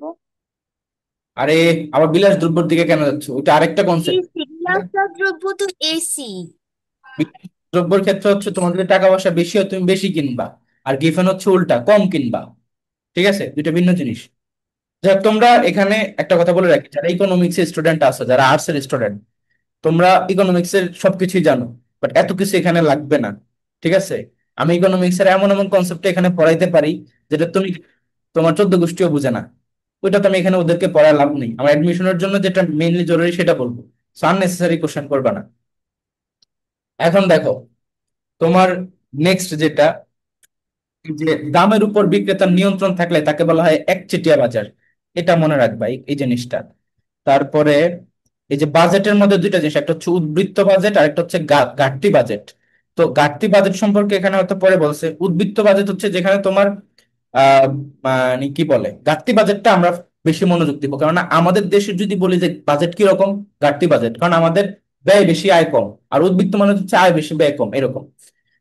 এবার দেখো উত্তরাধিকার কর, এটা হচ্ছে প্রত্যক্ষ কর। কেননা ধরো উত্তরাধিকার বলে তুমি কিছু সম্পদ পাইছো, ওটার উপর যে কর আসছে সেটা তো তুমি জেনে বুঝেই দিবা। That's why. তারপরে দেশের উদার ঋণ নীতি কি ঘটায়? মুদ্রাস্ফীতি। হ্যাঁ, এটা লাগবে না, অতটা ইম্পর্টেন্ট না। উম, আচ্ছা, এখানে ভাইয়া যেটা ব্যয় বেশি আয় কম সেটা কি উদ্বৃত্ত? ব্যয় বেশি আয় কম, ব্যয় বেশি আয় কম না, সেটা ঘাটতি। তোমার ব্যয় বেশি আয় কম, তুমি মাইনাসে আছো, ঘাটতিতে আছো। ঠিক আছে। আমাদের দেশে যেমন ঘাটতি, আমাদের ব্যয় বেশি আয় কম। বুঝে গেছে? ওকে।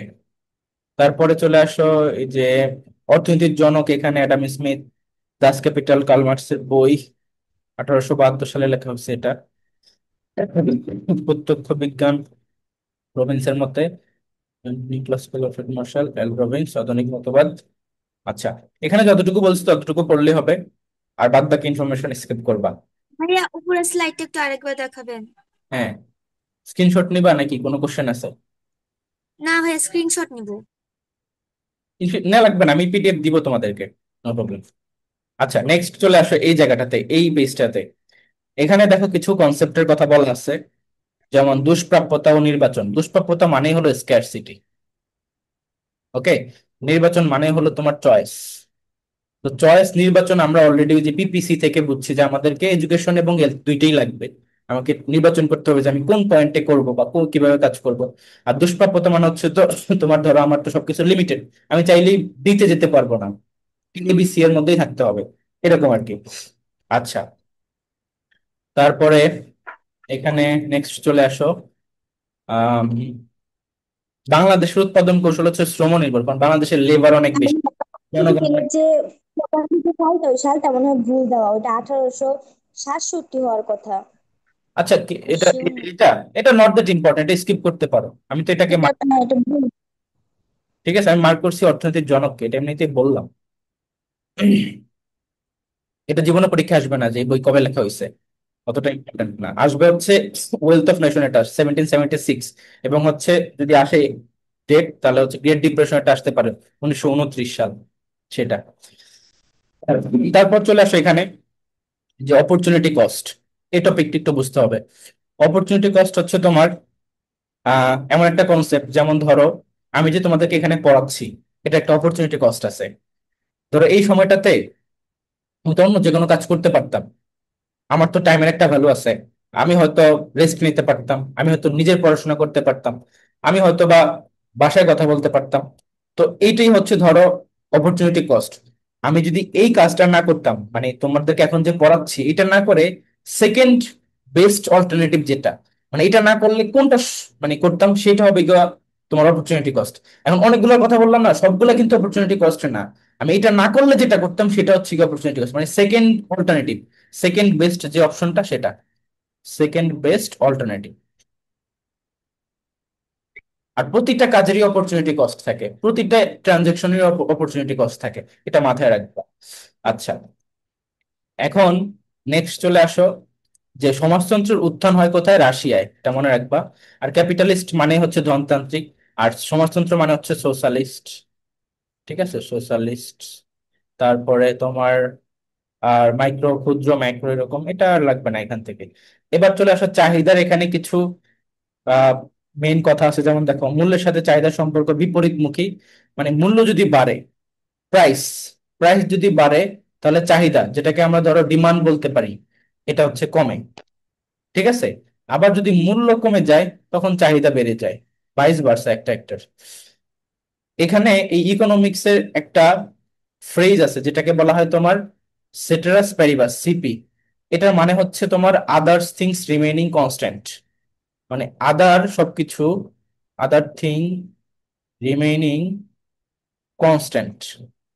তো ধরো আমরা ইকোনমিক্স এর ক্ষেত্রে যে সকল থিওরি গুলা বলি, যেমন বললাম প্রাইস বাড়লে চাহিদা কমে, প্রাইস কমলে চাহিদা বাড়ে, এটা কিন্তু তোমার সেটেরাস প্যারিবাস, অর্থাৎ অন্যান্য সকল জিনিস যদি স্থির থাকে, সেম থাকে, তখন গিয়ে এটা প্রযোজ্য। এখন ধরো একজন এরকম হলো, যেমন যারা মানে ফ্যাট, যারা ধরো অনেক বেশি মোটা হয়ে গেছে, তাদের ক্ষেত্রে কি হয়, তারা এক্সারসাইজ করে কি আশায়, যে আমি এক্সারসাইজ করলে আমার ওয়েট কমবে। এই যে কথাটা, এই যে এটা একটা থিওরি না যে এক্সারসাইজ করলে আমার ওয়েট কমবে, আমি একটা ভালো ফিটফাট হেলথ পাবো। এটা কখন সত্যি হবে, যখন অন্য সবকিছু তুমি কনস্ট্যান্ট রাখো, তখন এক্সারসাইজ করলে তোমার ওয়েট কমবে। বাট যদি এরকম হয় তুমি এক্সারসাইজ করতেছো, বাসায় সব ধুমধাম খাইতেছো, সারাদিন খাওয়ার উপরেই আছো, তাহলে কি তোমার ওয়েট কমবে? বলো। না ভাইয়া। তখন কিন্তু এই থিওরি আর কাজই করবে না। তাহলে ওই যে সবকিছুকে কনস্ট্যান্ট রেখে তোমাকে এই থিওরিটা দিতে হবে। তো এই জন্য এই যে তোমার ইকোনমিক্সেও এই সেটেরাস প্যারিবাস এই এটা ইউজ হয়, যে তোমার অন্যান্য জিনিস যদি কনস্ট্যান্ট থাকে, অপরিবর্তিত থাকে, তখন যদি প্রাইস বাড়ে চাহিদা কমবে, প্রাইস কমলে চাহিদা বাড়বে। That's it. এটার সাথে একটা কনসেপ্ট আছে যেটা হচ্ছে ইলাস্টিসিটি বা স্থিতিস্থাপকতা। এটা থেকে জাহাঙ্গীরনগর ইউনিভার্সিটিতে কোশ্চেন আসছে এবং ফিউচারও আসতে পারে। তাই স্থিতিস্থাপকতা সম্পর্কে আমরা একটু পড়বো, বাট তার আগে হচ্ছে আমরা এখানে এই যে অর্থনৈতিক ব্যবস্থাটা কমপ্লিট করে ফেলি। এটা থিওরিক্যাল পড়াশোনা, এরপরে আমরা এই যে প্র্যাকটিক্যালি যে স্থিতিস্থাপকতা বা ইলাস্টিসিটি জিনিসটা পড়বো। এটার এখানে ডিটেলস দেওয়া নাই, তাই এটা আমি আলাদা করে তোমাদেরকে পড়াবো, ইটস ইম্পর্টেন্ট। দেখো, অর্থনৈতিক ব্যবস্থা বললাম যে মিশ্র হতে পারে, যেটা বাংলাদেশের, যেমন বাংলাদেশের মিশ্র অর্থনৈতিক ব্যবস্থা। এখানে ব্যক্তিগত এবং রাষ্ট্রীয় উভয় ধরনের মালিকানাই আছে, কিছু কিছু প্রতিষ্ঠান রাষ্ট্র ওন করে, কিছু কিছু, ম্যাক্সিমামই ব্যক্তি মালিকানাধীন, বাট কিছু কিছু বড় বড় জিনিস রাষ্ট্র ওন করে। এটার জন্য অ্যাডাম স্মিথকে ধরা হয়। পুঁজিবাদী বা ক্যাপিটালিস্টের ক্ষেত্রে হচ্ছে তোমার ব্যক্তি মালিকানা থাকে, এবং এটার মেইন উদ্দেশ্য হচ্ছে মুনাফা অর্জন, সবাই সবার নিজস্ব প্রফিট আর্ন করতে চায়। ব্যক্তি মালিকানা থাকে এবং মুনাফা অর্জন, মুনাফা অর্জন। ওকে। তারপর সমাজতান্ত্রিক বা সোশ্যালিস্টের ক্ষেত্রে হচ্ছে কি, এখানে রাষ্ট্রীয় বা সামাজিক মালিকানা থাকে, ব্যক্তি মালিকানা থাকে না। এটার জনক হচ্ছে কার্ল মার্কস। That's it. এরপরে ইসলামিকটা আমরা স্কিপ করব, বাদ। কিন্তু যদি বলো যে ইসলামিক অর্থনীতির জনক কে, তাহলে হচ্ছে ইবনে খালদুন, মনে রাখবা, ইবনে খালদুন। এই যে কিছুদিন আগে ইবনে খালদুনের উপর আমাদের একটা পরীক্ষা হয়, টিউটোরিয়াল হয়, ইবনে খালদুনের হোল স্টোরি। ঠিক আছে, তাকে বলা হয় তোমার মানে মানে কি বলে, ফার্স্ট ফাউন্ডার অফ ইকোনমিক্স। মানে এমনিতে তো ইকোনমিক্স এর জন্য অ্যাডাম স্মিথকে ধরা হয় 1776 সালে, তার বই লেখার পরে, ওয়েলথ অফ ইকোনমিক্স। কিন্তু ইবনে খালদুন তার অনেক আগে। আর তাকে মানে কি ধরনের জনক বলা হয়, মানে এটাকে বলা হয় হচ্ছে মানে কি বলে, ওই যে সুপ্ত বা হিডেন, হিডেন ফাউন্ডার বা ফার্স্ট ফাউন্ডার যাকে বলা হয়, সেটা হচ্ছে ইবনে খালদুন। এই আর কি। এখন ইলাস্ট্রিসিটি যে টপিকটা, এটা মূলত কি, মূলত হচ্ছে আমরা যে বললাম প্রাইস বাড়লে চাহিদা কমে, প্রাইস কমলে চাহিদা বাড়ে। আবার সাপ্লাইয়ের ক্ষেত্রে সেটা হচ্ছে উল্টা, প্রাইস বাড়লে তোমার যোগান, যেটা হচ্ছে সাপ্লাই, কিউএস, সেটাও বেড়ে যায়, প্রাইস কমলে সাপ্লাইও কমে যায়, সিপি বা সেটেরাস প্যারিবাস। এটার যে বললাম থিওরিক্যাল কথাটা, এটার তো আমাকে নিউমেরিক্যালিও বলতে হবে, বুঝাইতে হবে। ধরো একটা আইসক্রিম, সেটার দাম যদি হয় 5 টাকা, তুমি ধরো আইসক্রিম একটা খাইলা। যদি হয় 10 টাকা, তুমি আইসক্রিম এখন খাবা হচ্ছে ছোট আইসক্রিম, মানে ওটার থেকে অর্ধেক। ধরো 2টা খাইলা, তাহলে এখন খাবা একটা। ঠিক আছে, যদি আরো বাড়ে 15 টাকা হয়, তুমি খাইতে নাও পারো, জিরো। কিন্তু দেখো এটাকে যদি আমি উল্টা ভাবে দেখাই, 10 টাকা ছিল, তুমি ধরো তখন 3টা খাইতা। 5 টাকা হলে তখন তুমি 5টা খাবা। এটার দাম 2 টাকা হলে তখন তুমি 10টা খাবা। তাহলে দেখো, প্রাইস বাড়লে চাহিদা কমে যাচ্ছে, প্রাইস কমলে চাহিদা বেড়ে যাচ্ছে। এটা হচ্ছে কি তোমার ল অফ ডিমান্ড বা চাহিদা যে লটা, সেটা।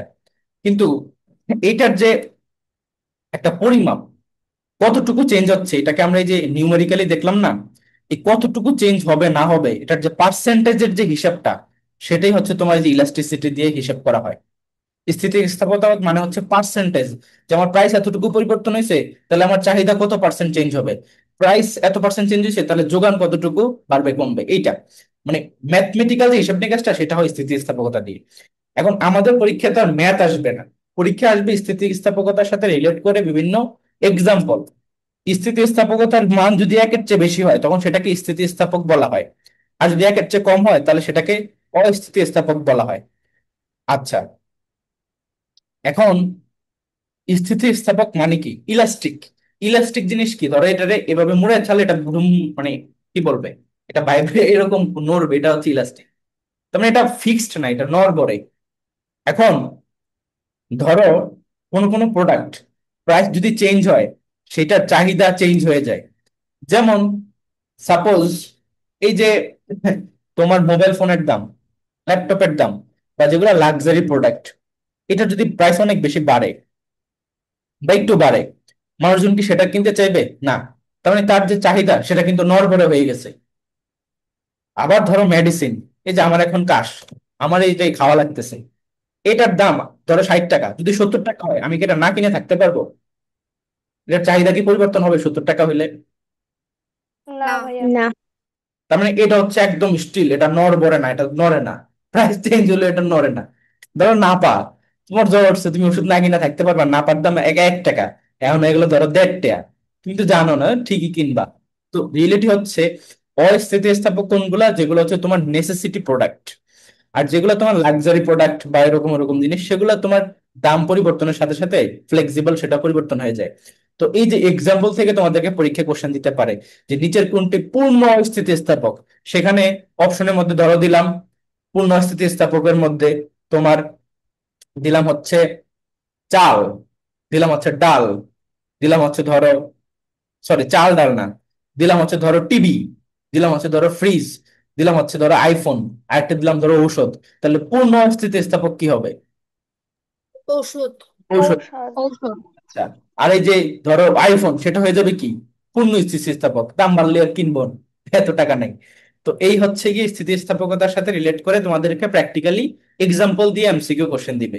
বাট আমি তোমাদেরকে বুঝিয়ে দিলাম পুরো জিনিসটা। নেক্সট চলে আসো। মানে ভাই এখানে জরুরি যেগুলো ওগুলাই। ওগুলাই হচ্ছে তোমার অস্থিতিস্থাপক, মানে এগুলার দাম বাড়লেও বা কমলেও ব্যবহারের তুমি পরিবর্তন আনতে পারবে না, তোমার লাগবেই। লবণের দাম, লবণ না খেয়ে তুমি থাকতে পারবা? Daily necessity. ভাইয়া, চা কিংবা কফি এই দুটা? এটা হচ্ছে তোমার রিলেটিভ। চা কিংবা কফি, এখন তোমার কাছে চা ছাড়া তুমি থাকতেই পারো না, চা তোমার কাছে ওষুধের থেকেও বেশি দামি, তাহলে সেটা পূর্ণ স্থিতিস্থাপক। আরেকজন আছে চা খাবে, ব্যক্তি বিশেষে হবে হয়তো। হ্যাঁ, না খাইলেও চলে, কারণ সে খাবে না, দাম বেড়ে গেছে, খাবো না, 5 টাকার চা 10 টাকা হয়েছে, খাবো না, কিসে? ওটা ডিপেন্ড করে, ওটা ভাইয়া এবার মনে করেন প্রশ্নে দিল যে চা কিংবা কফি দুইটার মধ্যে কোনটা স্থিতিস্থাপক, সেক্ষেত্রে কি করব? কিংবা কোনটা অস্থিতিস্থাপক? চা কফি এরকম কোয়েশ্চেন দিবে না। এগুলো কোশ্চেন দিবে না তো। তোমার ইকোনমিক্স হচ্ছে লজিক্যাল, রেশনাল, যৌক্তিক কথাবার্তা, ঠিক আছে? অযৌক্তিক কোশ্চেন তো এখানে হবে না। তো ওইটা নিয়ে তো ই করার কিছু নাই। এটা আসতে পারে যে ধরো দাম বাড়ছে কফির, তাহলে চায়ের ক্ষেত্রে কি হবে? চায়ের ডিমান্ড বেড়ে যাবে। ভাইয়া, চা কফি কি পরিবর্তক দ্রব্য না? হ্যাঁ, হ্যাঁ, হ্যাঁ, এগুলো হচ্ছে তোমার চা ধরো কফি। সাবস্টিটিউট প্রোডাক্ট বলা হয়। মানে একটা একটার ক্ষেত্রে সাফল্য, এটার দাম বাড়লে ওইটার ব্যবহার বেড়ে যায়, ওইটার দাম বাড়লে এটার ব্যবহার বেড়ে যায়, ভাইস ভার্সা। ধরো যদি চা কফি থেকে কোশ্চেন আসে, তখন কোশ্চেন এভাবে আসবে যে চায়ের দাম বাড়ছে, তাহলে কফির ব্যবহার কি হবে? কফির ব্যবহার পারবে। হবে। কফির দাম বাড়ছে, চায়ের ব্যবহার কি হবে? পারবে। ভাইস ভার্সা, মানে উল্টাও হতে পারে। আবার ধরো যেগুলো কমপ্লিমেন্টারি গুডস, পরিপূরক, ধরো চিনির দাম বেড়ে গেছে, তাহলে চায়ের ব্যবহার কি হবে? কমবে। কমবে, কারণ চা বানাইতে চিনি লাগে। কফি বানাইতে দুধ লাগে, তো দুধের দাম বেড়ে গেছে, তাহলে কফির কি হবে? কমবে, চাহিদা ওই চাহিদা কমবে। টাইপের কোশ্চেন আসতে পারে, বাট আমরা এখানে যেটা বললাম ইলাস্টিসিটি, সেটা ভিন্ন জিনিস। ওকে, এটার সাথে রিলেটেড, বাট এক্সাম্পল তো এই যে যেটা বললাম যে পূর্ণ স্থিতিস্থাপক, অস্থিতিস্থাপক, ওইটা এটা এক জিনিস না। এখন চলে আসো এখানে যে গুরুত্বপূর্ণ কিছু ইনফরমেশন, যেমন ধরো বাংলাদেশের অর্থনীতি কি টাইপের, এটা মুক্ত বাজার অর্থনীতি। সো মুক্ত বাজার মানে হচ্ছে ফ্রি মার্কেট, ফ্রি মার্কেট। তো এই যে সিস্টেমটা, এটা চালু হয় 1991 থেকে। আমি কিন্তু পরীক্ষায় কোশ্চেন গুলা দিব, খেয়াল রাখবা। 1991 সাল থেকে বাংলাদেশের মুক্তবাজার অর্থনীতি চালু হয়, এবং মুক্তবাজার অর্থনীতিতে শীর্ষ দেশ হচ্ছে হংকং, নট দ্যাট ইম্পর্টেন্ট। এবং এখানে দেখো ব্যক্তি শ্রেণীভুক্ত করদাতার ক্ষেত্রে কত আয়ের সীমা কত, এটা 3 লক্ষ দেওয়া, তখন কিন্তু 3 লক্ষ ছিল তাই, বাট এখন হচ্ছে 3.5 লক্ষ টাকা। এবং এটার সাথে রিলেট করে আরো কিছু এক্সট্রা ইনফরমেশন তোমাদের মনে রাখতে হবে, যে সাধারণ মানুষ হলে তখন হচ্ছে 3.5 লক্ষ, যদি তোমার নারী হয় অথবা 65+ এজ হয় তখন হচ্ছে তোমার 4 লক্ষ, এবং যদি তোমার প্রতিবন্ধী হয় তখন হচ্ছে তোমার 4,75,000। ঠিক আছে, 4,75,000। কেমনে লেখে, দুইটা একক হয়ে গেছে। যাই হোক, লক্ষই হবে, হাজার হবে না, যাই হোক। তারপর ধরো মুক্তিযোদ্ধা, মুক্তিযোদ্ধা ভাইয়া, এই রেঞ্জটা কি প্রত্যেক বছর চেঞ্জ হয়? প্রতি বছর বাজেটের সাথে সাথে চেঞ্জ হয়। মু- হ্যাঁ, মুক্তিযোদ্ধাদের ক্ষেত্রে হচ্ছে 5 লক্ষ টাকা। যারা হচ্ছে জুলাই জুলাই মুক্তিযোদ্ধা, তাদের জন্য হচ্ছে 5,25,000 টাকা। সো এই যে তোমাদেরকে টেবিলটা দিলাম, এটা থেকে একটা এমসিকিউ থাকেই। ওকে, ভাইয়া, নারীর নিচে এটা কি লিখছেন? নারীর নিচে প্রতিবন্ধী, সরি লেখাটা বোঝা যাচ্ছে না, না প্রতিবন্ধী থাকে না অনেকে, প্রতিবন্ধী বা ধরো বিভিন্ন প্রবলেম হতে পারে, তখন ওদের জন্য 4,75,000 টাকা মানে হলে তারপর তারা ট্যাক্স দিবে, আদারওয়াইজ দেওয়া লাগবে না। আচ্ছা, ভ্যাট মানে হচ্ছে ভ্যালু অ্যাডেড ট্যাক্স বা মূল্য সংযোজন কর। ভ্যাট চালু হয় কবে, এটা হচ্ছে তোমার 1 জুলাই 1991 সালে।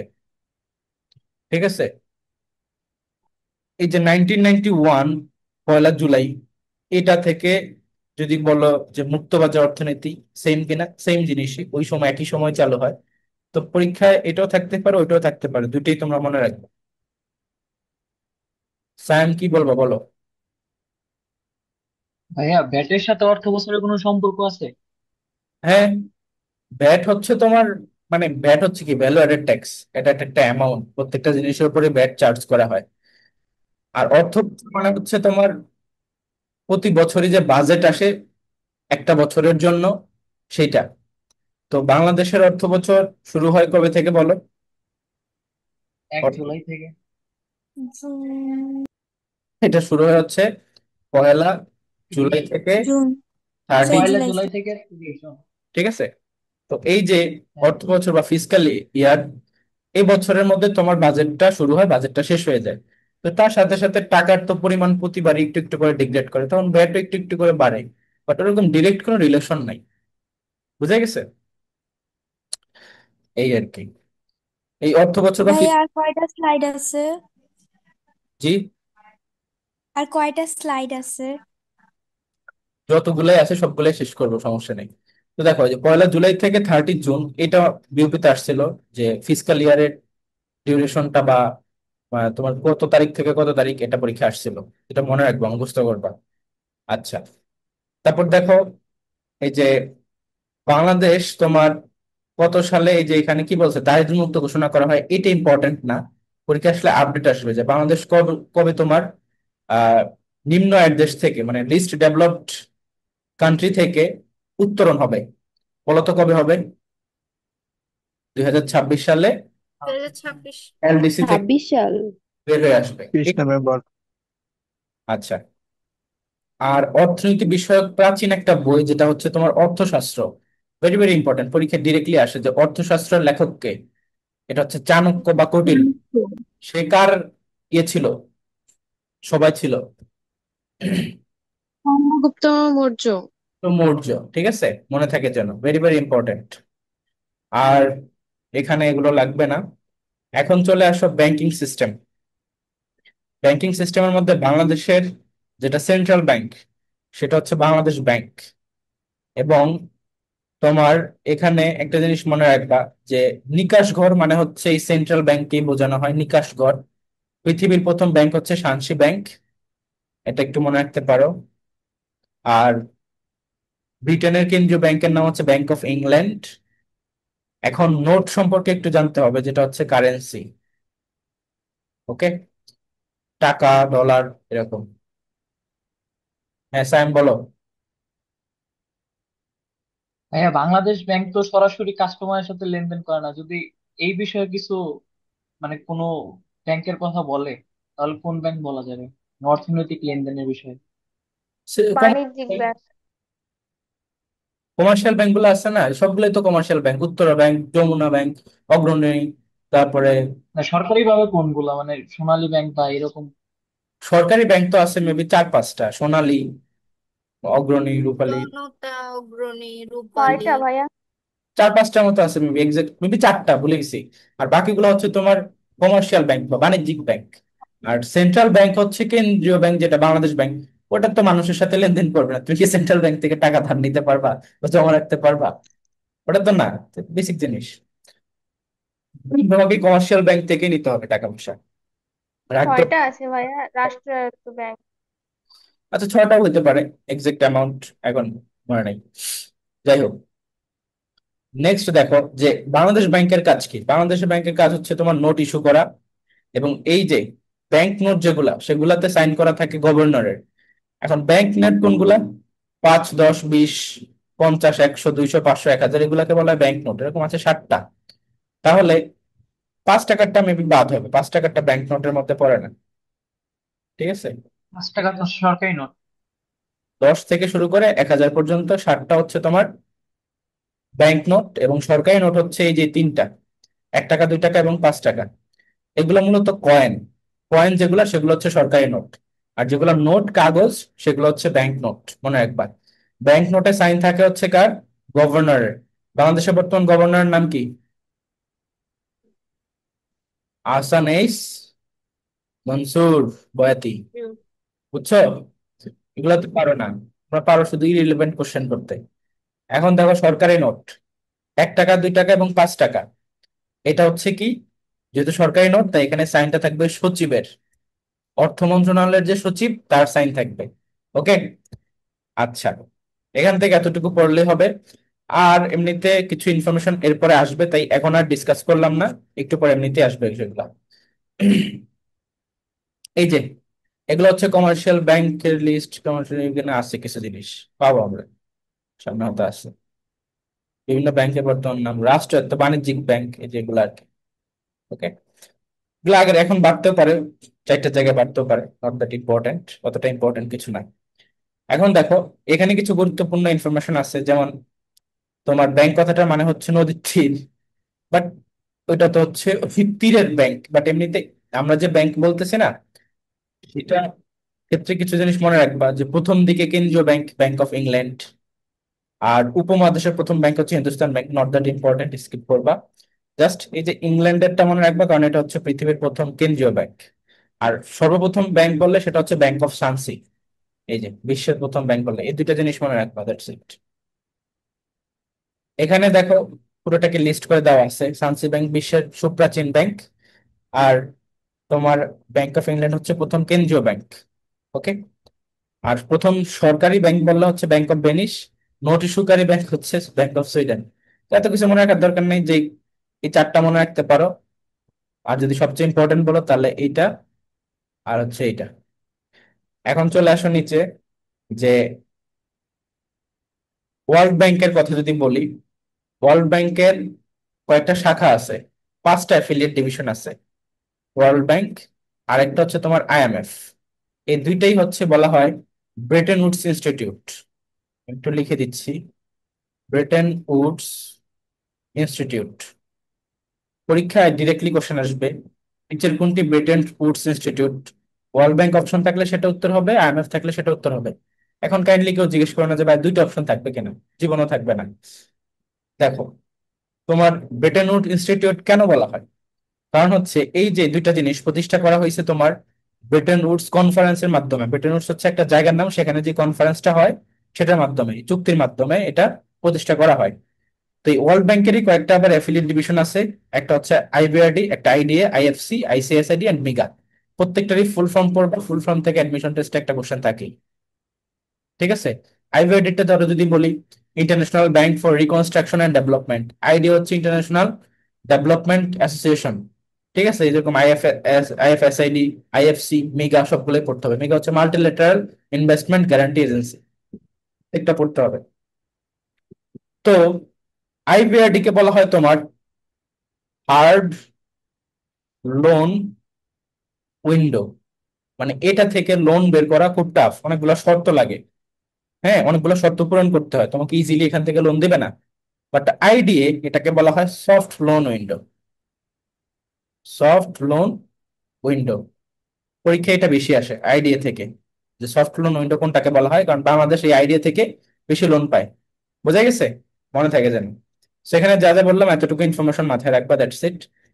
আর বাংলাদেশ ব্যাংকের কথা যদি বলি, এটা তো প্রতিষ্ঠা হয় 1971-এ।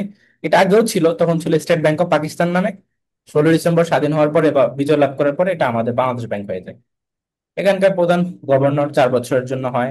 বর্তমানে হচ্ছে তোমার আহসান এইস মনসুর, আহসান এইস মনসুর, এই আর কি। ঠিক আছে। আর প্রথম ছিল হচ্ছে আনম হামদুল্লাহ, এটা লাগবে স্যার, এটা কাটছি কেন, আব্দুর রফ তালুকদার লাগবে না, আনম মাহমুদুল্লাহ লাগবে, সে হচ্ছে ফার্স্ট ছিল।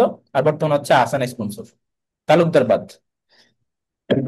এগুলো স্কিপ, নট ইম্পর্টেন্ট। এই যে অষ্টম পঞ্চবার্ষিকী পরিকল্পনা, এটা থেকে পরীক্ষা কোশ্চেন আসে। এই যে পঞ্চবার্ষিকী পরিকল্পনা, এটাকে ইংরেজিতে বলা হয় 5 ইয়ার প্ল্যান।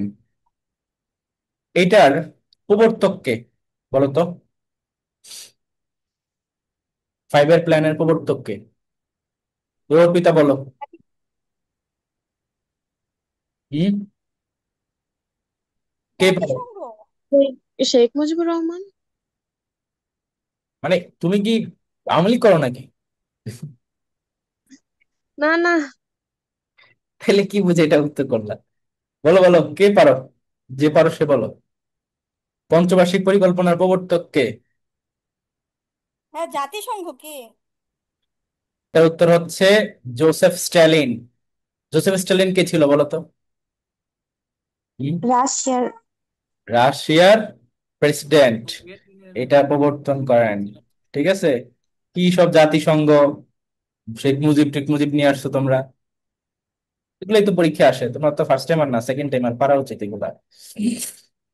ওকে। তো জোসেফ স্ট্যালিন হচ্ছে পঞ্চবার্ষিক পরিকল্পনার প্রবর্তক। এবং এই পঞ্চবার্ষিক পরিকল্পনা মানে কি, 5 বছরের জন্য কিছু ডেভেলপমেন্ট পরিকল্পনা থাকে, ওগুলাকে এস্টাবলিশ করা হয় আবার 5 বছরের জন্য। তো বর্তমানে যেই পঞ্চবার্ষিক পরিকল্পনা চলতেছে সে বাংলাদেশের, এটা হচ্ছে অষ্টম। এটাই 2025 সালে শেষ হয়ে যাবে। এরপরে 26 থেকে শুরু হবে কোনটা? নবম পঞ্চবার্ষিক পরিকল্পনা। ওকে, এটা মাথায় থাকে যেন। আরেকটা হচ্ছে তোমার ডেল্টা প্ল্যান, ডেল্টা দ্বীপ পরিকল্পনা। ডেল্টা মানে হচ্ছে দ্বীপ, ডেল্টা প্ল্যান। এই যে ডেল্টা প্ল্যান 2100, মানে 2100 সাল পর্যন্ত বাংলাদেশের ডেল্টা প্ল্যান যেটা, সেটা কোন দেশের প্ল্যানকে ফলো করে, বা কোন দেশের হেল্প নিয়ে বলতো? নেদারল্যান্ড। নেদারল্যান্ড। নেদারল্যান্ড। নেদারল্যান্ড। এটা যে ঢাকা ইউনিভার্সিটিতে প্রিভিয়াস ইয়ারে আসছে, সেই হিসাবে পড়ছো তাই জানছো আর কি। নেদারল্যান্ড। ওকে, গুড। তারপর দেখো ভিশন 2041, এটা তোমার আহ মানে এটা হচ্ছে 2041 সালের মধ্যে বাংলাদেশ ভিশন এটা পূরণ করবে। দ্যাটস ইট আর কি। এখান থেকে তেমন কিছু ইম্পর্টেন্ট না, আর জাস্ট মনে রাখলেই হবে। তারপর চলে আসে এসডিজি। এসডিজির প্রবর্তক কে বলো? জান্নাত বলো। প্রবর্তক না, মূলত এসডিজি কি থেকে দেওয়া হয়েছে? জাহাঙ্গীরনগরের কোশ্চেন এটা। বলো, শুনিনি তো। ভাইয়া এটা তো জাতিসংঘের টেকসই উন্নয়ন লক্ষ্যমাত্রা। তো কি থেকে দেওয়া হয়েছে? কি থেকে? হুম, একটা অঙ্গীকার থেকে ভাইয়া, যে লিভ নো ওয়ান বিহাইন্ড, ওইটা। জাতিসংঘ থেকে দেওয়া হচ্ছে, এটা বললেই তো হয়ে যায়। তুমি উত্তর দিছো ও, জাতিসংঘ উন্নয়ন লক্ষ্যমাত্রা, তো এত কিছু তো তোমাকে জিজ্ঞেস করি নাই, বলছি কোনটা থেকে দেওয়া হয়েছে। জাতিসংঘ থেকে দেওয়া হয়েছে, এটুক বলবা। Just UNESCO, sorry United Nations বলবা। ঠিক আছে। আচ্ছা, ধরো আমি জিজ্ঞেস করলাম তোমার নাম কি, তুমি বললা যে হচ্ছে আমার নাম, তোমার নাম কি অর্পিতা রহমান, বাড়ি ধরো চুয়াডাঙ্গা। তো এখন তোমার নাম জিজ্ঞেস করছি, তোমাকে চুয়াডাঙ্গা আমি জিজ্ঞেস করছি? জিজ্ঞেস করে নাই। তো এক্সট্রা হয়ে গেছে। তো টু দা পয়েন্টে থাকতে হবে। এখন ধরো, আচ্ছা, তোমাদেরকে একটা কোশ্চেন করে দিই, পারো কিনা বলো তো। এই যে পৃথিবীর সবচেয়ে হিংস্র বা ভয়ানক প্রাণী কি? হয় না। হায়না। আর কারো কোনো উত্তর? মশা। মশা। আর কারো কোনো উত্তর? মানুষ। মানুষ। মানুষকে বলছো? আচ্ছা, যারা হায়না বলছো, তারপরে মশা বলছো, তোমাদের কিন্তু অ্যাডমিশনে চান্স পেতে কঠিন হয়ে যাবে, ভালো করে পড়াশোনা করো। ঠিক আছে। অ্যাডমিশন হচ্ছে একটা গেম, এখানে উইন করতে হয়, পড়াশোনা করলেই চান্স পাওয়া যায় তা কিন্তু না। যারা মানুষ বলছে তারা চান্স পেয়ে যাবা, তাই আরো বেশি পড়াশোনা করো। ঠিক আছে। বলো যে ভাই এটা মানে কি? এটা মানে আছে অ্যাকচুয়ালি। কারণ পৃথিবীর সবচেয়ে হিংস্র প্রাণী বা ভয়ানক প্রাণী মানুষই, অন্য কোনো প্রাণী বা এত হিংস্র বা এত ভয়ানক না মানুষের মতো। এটা যখন পর্যন্ত তুমি রিয়েলাইজ না করবা, ততক্ষণ পর্যন্ত তোমার এক্সপিরিয়েন্সের গ্যাপ আছে, নলেজের গ্যাপ আছে, এডুকেশনের গ্যাপ আছে, সবকিছুরই গ্যাপ আছে, প্লাস আমাদের বাংলাদেশের পার্সপেক্টিভে। তো এই গ্যাপটা তোমাকে ফিল আপ করতে হবে, এটা আর কি। ভাইয়া আপনি তো ফর্মালি জিজ্ঞেসেন যে সব থেকে হিংস্র প্রাণী যেটা, তো সেজন্য বইয়ের তো যাই উত্তর দেওয়া হয়েছে। এটা সব সময়ের জন্যই বাংলাদেশের ক্ষেত্রে, বাঙালিদের ক্ষেত্রে প্রযোজ্য। যদি না জিজ্ঞেস, না ভাই আপনার আমাদের ভাই আপনি জাতীয়তা তো ভেদে বাঙালি বলেন বলেন নাই নাই। তো, জাতীয়তা ভেদে বলেন নাই। আমি তো সেটা বলবো না। আমি এজ এ, যখন কোশ্চেনটা করছি আমি কি বিদেশি হয়ে কোশ্চেন করছি? আমি তো বাংলাদেশে হয়েই কোশ্চেন করছি। এটাই। বা এটা নট অনলি বাংলাদেশের জন্য, এটা পৃথিবীব্যাপী প্রযোজ্য। আমি তো জিজ্ঞেসই করবো, পৃথিবীব্যাপী সবচেয়ে হিংস্র বা ভয়ানক প্রাণী মানুষই, অন্য কিছু না। আচ্ছা, তো টেকসই উন্নয়ন লক্ষ্যমাত্রা বা সাস্টেনেবল ডেভেলপমেন্ট গোলস, এটা হচ্ছে তোমার ইউএন থেকে নেওয়া হয়েছে। মানে ইউএন এর একটা রিকোয়ারমেন্ট যে এইটা ফুলফিল করতে হবে বাই 2030, মানে 2030 সালের মধ্যে। এটার মেয়াদটা থাকে মূলত 15 বছরের। এর আগে ছিল এমডিজি, মিলেনিয়াম ডেভেলপমেন্ট গোলস। তো বাংলাদেশ অলরেডি সেটা অ্যাচিভ করে ফেলছে। এখন নেক্সট টার্গেট হচ্ছে 30 সালের মধ্যে সাস্টেনেবল ডেভেলপমেন্ট গোলস গুলো অ্যাচিভ করার। তো এটার লক্ষ্যমাত্রা হচ্ছে 17টি, এবং সহযোগী লক্ষ্যমাত্রা বা টার্গেট হলো তোমার 169টি। ঠিক আছে। এখানে একটা জিনিস মনে রাখবা, যে এটা 2016 থেকে 30 পর্যন্ত, এবং এই যে 17টা লক্ষ্যমাত্রা, তার মধ্যে প্রথম পাঁচটা, ফার্স্ট 5 and 13, এই কয়েকটা তোমাদের মুখস্থ করতে হবে, এখান থেকে এমসিকিউ আসে। প্র- প্রথমটা কি বলো? ক্ষুধা দারিদ্র। মুক্তি। দারিদ্র। মুক্তি। ক্ষুধামুক্তি না, দারিদ্রতা। দ্বিতীয়টা দারিদ্র। হচ্ছে গিয়া ক্ষুধামুক্তি। ঠিক আছে। প্রথমটা দারিদ্রতা, দ্বিতীয়টা হচ্ছে ক্ষুধামুক্তি, তৃতীয়টা হচ্ছে ধরো হেলথ, স্বাস্থ্য কি? চিকিৎসা। স্বাস্থ্য। তারপরে হচ্ছে শিক্ষা, তারপরে হচ্ছে উইমেন এম্পাওয়ারমেন্ট। আর 13তম কি বলতো? জলবায়ু বিষয়ক। জলবায়ু বা ক্লাইমেট নিয়ে বলা। আচ্ছা, তারপর চলে আসো 2030 সালের বাংলাদেশ। তো এটা অতটা ইম্পর্টেন্ট না, আমরা এটা স্কিপ করব। ওকে। কেননা এটা অ্যাকচুয়ালি ওই সময়ের সরকারের ইয়ে ছিল, বাট এটা এখন ওইভাবে প্র্যাকটিক্যালি কোনো ইয়ের সাথে মিলবে না। এটা তোমরা স্কিপ করতে পারো। নেক্সট চলে আসো অর্থনীতিতে বাংলাদেশের অবস্থান। এটাও তোমার আপডেট পড়তে হবে, কোনোটার সাথে মিলবে না, স্কিপ। এইখানকার এটাও আপডেট পড়তে হবে। আমি অলরেডি তোমাদের যখন ইংলিশ ভার্সন জিকে ক্লাস নিয়েছিলাম এর আগের ব্যাচে, সেখানে কিন্তু এটার আপডেট ইনফরমেশন পড়াইছিলাম, মনে আছে কি? যে ব্যাংক কতগুলা, সরকারি কতগুলা, এই কতগুলা ইংলিশ ভার্সনে স্পটলাইট জিকে থেকে পড়াইছিলাম। এনিওয়ে, এখন স্কিপ করো, কারণ পরীক্ষা ভাবে আসবে না এটা যে কতগুলা ব্যাংক কি আছে না আছে, আর এমনিতে এগুলো আগের ইনফরমেশন। এই জায়গাটা ইম্পর্ট্যান্ট, এখান থেকে কিছু কোশ্চেন থাকবে। সেটা হলো গ্রামীণ ব্যাংকের প্রতিষ্ঠিত হয় কত সালে? 1983 সালে। প্রতিষ্ঠাতা কে? ডক্টর মোহাম্মদ ইউনূস। এবং কোথায় প্রতিষ্ঠা, মানে এটা সর্বপ্রথম কাজ করে? চট্টগ্রামের জোবরা নামক স্থানে। এই জোবরা কিন্তু ইদানিং খুব হট। ওই যে চট্টগ্রামের স্টুডেন্টদের সাথে জোবরাবাসীর যে মারামারি হলো, অনেকগুলো স্টুডেন্ট কিন্তু পুরো আহত। বাঁচবে না, ওই যে কয়েকটা মাথা পুরো মাথা খুলি খুলে আলাদা রেখে দিছে। বাঁচবে কিভাবে? ইম্পসিবল। বাঁচলেও মারাও তো গেছে, বাঁচলেও তিনজন তুমি মারা 1 মাস, গেছে। 2 মাস, 3 মাস, 4 মাস, 5 মাস এরপর ঠিকই মরে যাবো। মাথা ভাই, অন্য কিছু হলে ঠিক, কিন্তু মাথাই নাই তো জীবন কেমনে থাকে? তো এটা কিন্তু খুব ভয়ানক, যদিও এখানে অতি উৎসাহী জনগণ। তারপর দেখো, এই যে গ্রামীণ ব্যাংক, এটা জোবরা থেকে সর্বপ্রথম শুরু হয়। এখানে তোমার কিছু কনসেপ্ট আছে, যেমন এটিএম পদ্ধতি কবে চালু হয়, কার মাধ্যমে? সেটা হচ্ছে স্ট্যান্ডার্ড ব্যাংকের মাধ্যমে, স্ট্যান্ডার্ড চার্টার্ড ব্যাংকের মাধ্যমে। এটা কোশ্চেন আসে অনেক সময়। আবার তোমার প্রথম মানে ব্যাংকিং শুরু করে উপমহাদেশে মুঘল আমলে, ঠিক আছে। তারপরে যদি আসি এখানে, যে সবচেয়ে প্রাচীন ব্যাংক শানসি ব্যাংক, অলরেডি বানানটা দন্তস্ব দিয়ে আসে, তালব্য দিয়ে আসে, বাট শানসি যেহেতু চাইনিজ নাম, মনে রাখবে এটা চীনে। তারপরে ব্যাংক অফ ভেনিস হচ্ছে প্রথম সরকারি ব্যাংক, নোট সরকারি প্রথম মহাদেশ দরকার নেই। ব্যাংক অফ ইংল্যান্ড মনে রাখবো প্রথম সেন্ট্রাল ব্যাংক, দ্যাটস ইট। এখানে কিছু কেন্দ্রীয় ব্যাংক বিভিন্ন দেশের নাম বলা আছে, ফুললি স্কিপ করবা, কোনো দরকার নেই, পরীক্ষা আসবে না। মুদ্রা এবং মুদ্রাস্ফীতি সম্পর্কে এখানে কিছু ইম্পর্টেন্ট টপিক আছে, ইটস ইম্পর্টেন্ট। সর্বপ্রথম যেটা, সেটা হচ্ছে উপমহাদেশে কাগজি মুদ্রার প্রচলন চালু করেন কে? সেটা হচ্ছে লর্ড ক্যানিং। পরীক্ষা এটা প্রচুর আসে। এবং এটা কত সাল? 1857 সাল। ইলাহাবাদ। এবং দেখো, তোমার বাংলাদেশের যে টাকার কোড, সেটা হচ্ছে বিডিটি। এবং তারপরে বাংলাদেশে যেখানে টাকা ছাপানো হয়, this is very very important, এটা হচ্ছে সিকিউরিটি প্রিন্টিং প্রেস। এইটা আচ্ছা। গাজীপুরে অবস্থিত, প্রতিষ্ঠিত হয় 1989 সালে। এই তিনটে ইনফরমেশন খুবই ভাইটাল, ঠিক আছে। প্রথম তারা 10 টাকা। ভাইয়া বিডিটির ইয়েস। ভাইয়া বিডিটির ফুল ফর্ম কি? বাংলাদেশ টাকা, বিডি টাকা, এত বিডিটি বোঝো নাকি? তারপর দেখো, বাংলাদেশের ছাপাখানার জন্য বিশেষ ধরনের যে কাগজ, সেটা আমদানি করা হয় সুইজারল্যান্ড থেকে। ব্যাংক নোট 7টা অলরেডি বললাম, 10 থেকে 1000 পর্যন্ত। সরকারি নোট 3টা, 1 থেকে 5 পর্যন্ত, এগুলো মূলত কয়েন্স।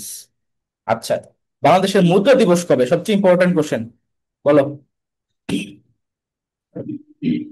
4 মার্চ। 1972, 4 মার্চ, মানে প্রথম নোট চালু হয়, এই জন্য এটা হচ্ছে বাংলাদেশের মুদ্রা দিবস।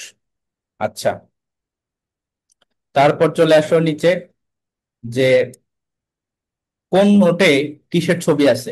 সেটা থেকে আগে কোশ্চেন আসতো, ইদানিং আর কোশ্চেন আসতেছে না, তাই আমি এই টপিকটা ফুললি বাদ দিয়ে দিলাম। কারণ এখন ইনফ্যাক্ট কারেন্সি চেঞ্জ হয়েছে, সো নতুন গুলা করতে হবে, এখানে পুরান গুলার কথা বলা আছে। আচ্ছা, এই জন্য এটা বাদ। শেয়ার মার্কেট ইম্পর্টেন্ট, এখান থেকে কোশ্চেন থাকে। শেয়ার মার্কেট হচ্ছে তোমার বাংলাদেশের দুইটা, একটা হচ্ছে ঢাকা স্টক এক্সচেঞ্জ, আর একটা হচ্ছে চট্টগ্রাম স্টক এক্সচেঞ্জ। এবং আরেকটা হচ্ছে তোমার কেএসই বা খুলনা স্টক এক্সচেঞ্জ, এটা প্রস্তাবিত বা কাজ চলতেছে, ঠিক আছে, প্রস্তাবিত। তো এখানে এই যে তোমার এই যে তৃতীয় শেয়ার বাজার, সেটা হবে আর কি এই যে এসইসি। এসইসি মানে হচ্ছে সিকিউরিটি এক্সচেঞ্জ কমিশন, এটা এগুলা নিয়ন্ত্রণ করে। বিএসইসি মানে হচ্ছে বাংলাদেশ সিকিউরিটি এক্সচেঞ্জ কমিশন। আচ্ছা, এটাতে একটা টার্ম খুব ইম্পর্টেন্ট, পরীক্ষা আসে, আইপিও। এটা ফুল ফর্ম কি? এটা হচ্ছে ইনিশিয়াল পাবলিক অফারিং। বলতে পারো যে ভাই আইপিও, ইনিশিয়াল পাবলিক অফারিং বুঝি নাই। এটা হচ্ছে যখন ধরো শেয়ার মার্কেটে শেয়ার গুলা বিক্রি হয় কোন একটা কোম্পানির, তো প্রতিটা শেয়ারের জন্য আলাদা করে দাম নির্ধারণ করা হয় না? তো শুরুতে যে দামটা দেওয়া হয় সেটাকে বলে ইনিশিয়াল পাবলিক অফারিং। ধরো মাছ বাজারে যারা যাবা, ইলিশ মাছের বাজারে যখন নদী থেকে উঠে, তখন দেখবা ডাক হয়, শুরুতে যে দামটা বলে না, 1000, 500, ওই ডাকটাকে বলা হয় তোমার ইনিশিয়াল পাবলিক অফারিং, এক কথায় বলতে গেলে। মানে আমি জাস্ট তোমাদেরকে রিয়েল এক্সাম্পল দিয়ে বুঝিয়ে দিলাম। আচ্ছা, তারপর দেখো তোমার ব্লু চিপ।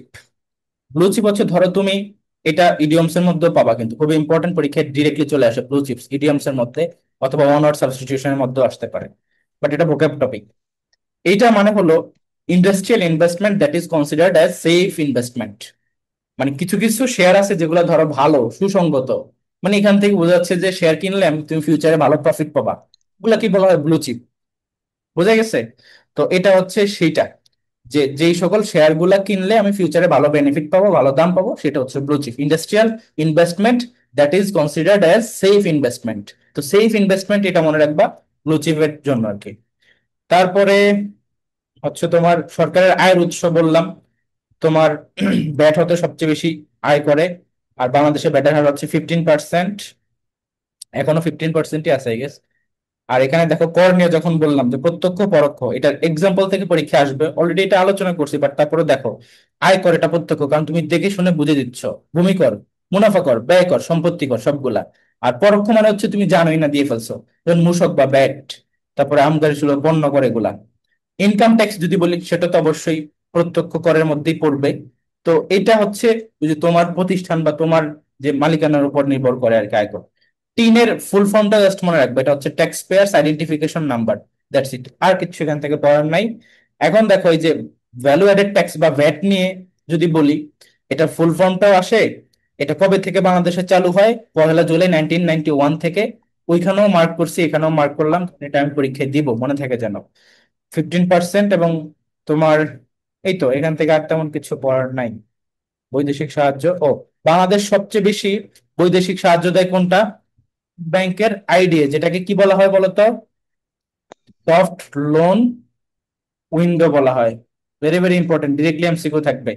এবং বাংলাদেশের সবচেয়ে বড় দ্বিপাক্ষিক দাতা দেশ এটা হচ্ছে জাপান, ডিরেক্টলি এখান থেকে কোশ্চেন পাবা। দ্বিপাক্ষিক মানে কি? তারা নিজেরাও আর্ন করতেছে, আমরাও আর্ন করতেছি। জাপান বাংলাদেশের সাথে এত সুসম্পর্ক কার কারণে বলতো? কোন ব্যক্তির কারণে? রাধা বিনোদ পাল। রাধা বিনোদ পাল যখন দ্বিতীয় বিশ্বযুদ্ধের পরে জাপানের উপর আমেরিকা, যুক্তরাষ্ট্র, ফ্রান্স এগুলো অনেক ধরনের চাপাই দিতে চাইছিল বোঝা, তখন আমাদের ভারতীয় উপমহাদেশের এই অঞ্চল থেকে একজন বিচারক সেই ট্রায়ালে থাকে, বিচারটা হয় টোকিও ট্রায়াল, এখানে হয়। সেখানে তোমার এই রাধা বিনোদ পাল বলে যে জাপান যতটুকু অন্যায় করছে ততটুকুই সে শাস্তি পাবে, তার থেকে একটু বেশিও না কমও না। এই কারণে জাপান অনেক বড় বাঁচা বাঁচা যায়। জাপানের সংবিধানে পর্যন্ত এই লোকের প্রতি কৃতজ্ঞতা প্রকাশ করা আছে। তো ওনার পড়াশোনা হচ্ছে রাজশাহী অঞ্চলে, জন্ম হচ্ছে কুষ্টিয়ার ওই অঞ্চল থেকে। তো এইখানেই তো পরবর্তীতে 71-এ বাংলাদেশ হয়েছে। তো এই কৃতজ্ঞতার কারণে বাংলাদেশের সাথে জাপানের এত ভালো খাতির। আরেকটা হচ্ছে দেখবা জাপান মূলত বাংলাদেশের রোড ট্রান্সপোর্ট এই জায়গাগুলোতে ইনভেস্টমেন্ট করে, কেননা জাপান যে কার কোম্পানি গুলা বা এই যে মেট্রো রেল সবই কিন্তু জাপানের, বা বাংলাদেশের যত কার আছে ম্যাক্সিমাম সব জাপান থেকে আসে, রিফারবিশড হয়ে। তো এটা ওদের বিজনেস সাথে দ্বিপাক্ষিক এভাবে মিল করে আর কি, অন্যান্য খাতে তো করে না। বন্য বাংলাদেশের থেকে অনেক খারাপ খারাপ অনেক দেশ আছে, খাইতে পায় না, পড়তে পায় না, ওদেরকে তো হেল্প করে না, কেন করে? এই যে এই ব্যক্তির কারণে। এটা মনে রাখবে, এটা বিউপিতে কোশ্চেন আসছে অলরেডি একবার, নেক্সট পরীক্ষা আসবে। বাংলাদেশের কৃষি সম্পদ, এগুলো কিচ্ছু পড়ার দরকার নেই, জাস্ট মনে রাখবা 5বার কৃষি শুমারি হয়েছে এই পর্যন্ত। ঠিক আছে, দ্যাটস ইট। আচ্ছা, প্রাকৃতিক গ্যাস সম্পর্কে জাস্ট এটা পড়বা, তোমার যে প্রাকৃতিক গ্যাসের বর্তমানে 28টা না 29টা, মানে এটা মনে রাখবা। আর হলো সর্বপ্রথম যেটা পাওয়া গেছে সেটা হচ্ছে সিলেটের হরিপুরে। এই হচ্ছে তো সবচেয়ে বড় যেটা সেটা হচ্ছে তিতাস। এতটুকুই, সবচেয়ে বেশি ব্যবহৃত হয় গ্যাস কিসে? বিদ্যুৎ উৎপাদনে। এই কয়েকটা ইনফরমেশন পড়বা। এই যে এখানে দেখো, কয়লা, সবচেয়ে বড় কয়লা খনি হচ্ছে দিনাজপুরের দিঘিপাড়া। আর গন্ধক খনি হচ্ছে এই যে কুলাউড়াতে গন্ধক পাওয়া গেছে। That's it. একনেক খুবই ইম্পর্টেন্ট, গত বছর একনেক থেকে ফুল ফর্মের কোশ্চেন আসছিল। একনেক মানে হচ্ছে executive committee of national economic council, full ফর্মটাই পড়বা। আর এটার চেয়ারম্যান প্রধানমন্ত্রী থাকে, এখন তো নাই। আর বিকল্প হচ্ছে অর্থ বা পরিকল্পনা মন্ত্রী, এটা মনে রাখবা। নেক মানে হচ্ছে ন্যাশনাল ইকোনমিক কাউন্সিল। আচ্ছা, এনবিআর তো জানি, বাংলাদেশ রাজস্ব বোর্ড, এগুলো লাগবে না। বিবিএস টা লাগবে, বাংলাদেশ ব্যুরো অফ স্ট্যাটিস্টিক্স। ঠিক আছে, দ্যাটস ইট। অবস্থান হচ্ছে 11 তারপর প্ল্যানিং কমিশনটা একটু মনে রাখতে পারো, যে মানে পলিসি তারা নেয় এটা। বাকিগুলো দরকার নেই, জাস্ট চেয়ারম্যান, বিকল্প চেয়ারম্যান হচ্ছে অর্থমন্ত্রী, এটা মনে রাখতে পারো, এখন তো প্রধানমন্ত্রী নাই। আর মোস্ট ইম্পর্টেন্ট ইকোনমিক্স রিলেটেড অ্যাব্রিভিয়েশনস, এগুলো থেকে তুমি 1 মার্ক তো কমন পাচ্ছই। আর এগুলো রিলেটেডই কিছু টপিক আছে, ওই জন্য ওইটা কি তোমার এক্সপ্লেইন করতে হবে প্রত্যেকটার সাথে সাথেই।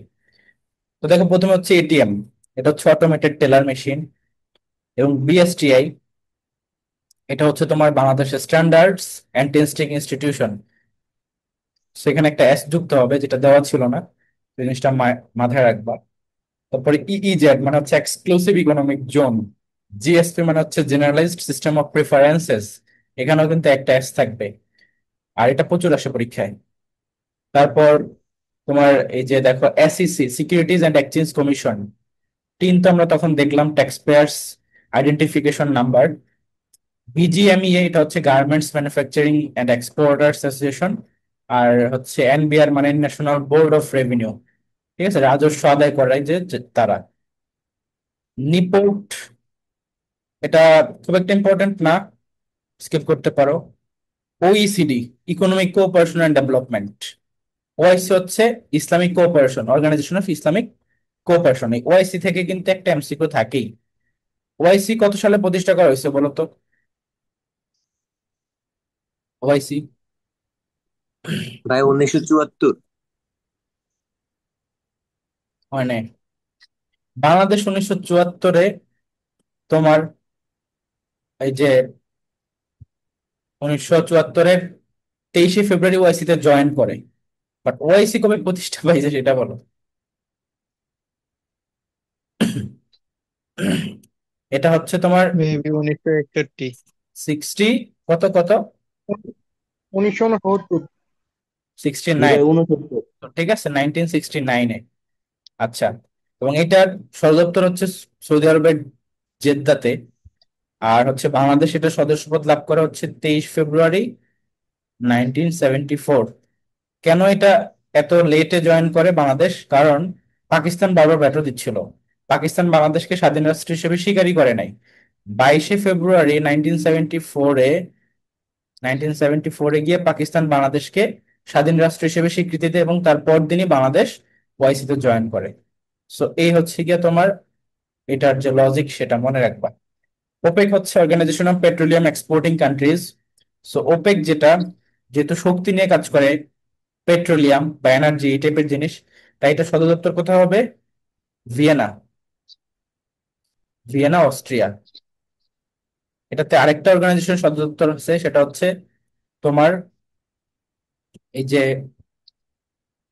IAEA, international atomic agency, international atomic and energy agency, এরকম। ঠিক আছে, আপনার জন্য কি একটা হবে ভুলে গেছি। আইএ এর ফুল ফর্ম কি? কি ভাইয়া ওটাই। আচ্ছা, ওইটাই তার মানে, ঠিকই আছে। তারপর দেখো SAARC, south Asian association for regional cooperation. তো এই যে সার্কের প্রতিষ্ঠাতা হচ্ছে তোমার জিয়াউর রহমান, এটা মাথায় রাখবা। সাবটা হচ্ছে SAARC preferential trade agreement, UNEP environmental programme, UNCTAD হচ্ছে conference on trade and development, DP হচ্ছে ডেভেলপমেন্ট প্রোগ্রাম, ইউনেস্কো এটা পরীক্ষা আসছিল লাস্ট ইয়ার যেহেতু। Educational scientific and cultural organisation, এই যে কমা কোথায় এন্ড কোথায় এটা মাথায় রাখবা, এভাবে অপশন গুলোর মধ্যে কনফিউশন ক্রিয়েট করে একটা একটাতে চেঞ্জ করে দিয়ে। তারপরে ইউএনএফপিএ হচ্ছে পপুলেশন ফান্ড, ইউএনএইচসিআর মানে হচ্ছে United Nations High Commissioner for Refugee, যে কমিশন দেওয়া, এটাকে আমি ইয়ার অ্যাড করে দিলাম ফর রিফিউজি। তারপরে ইউনিডো লাগবে না, ডাব্লিউএইচও হচ্ছে তোমার হেলথ অর্গানাইজেশন, এডিবি হচ্ছে Asian development bank, Asian free trade area হচ্ছে আফটা, এপিসি হচ্ছে তোমার এশিয়া প্যাসিফিক ইকোনমিক কোঅপারেশন। আর আসিয়ান তো জানো, association of south east Asian nation. Bangladesh এটা সদস্যভুক্ত আছে নাকি নাই বলো তো? নাই, কিন্তু হতে চায়, এই জন্য এটা important.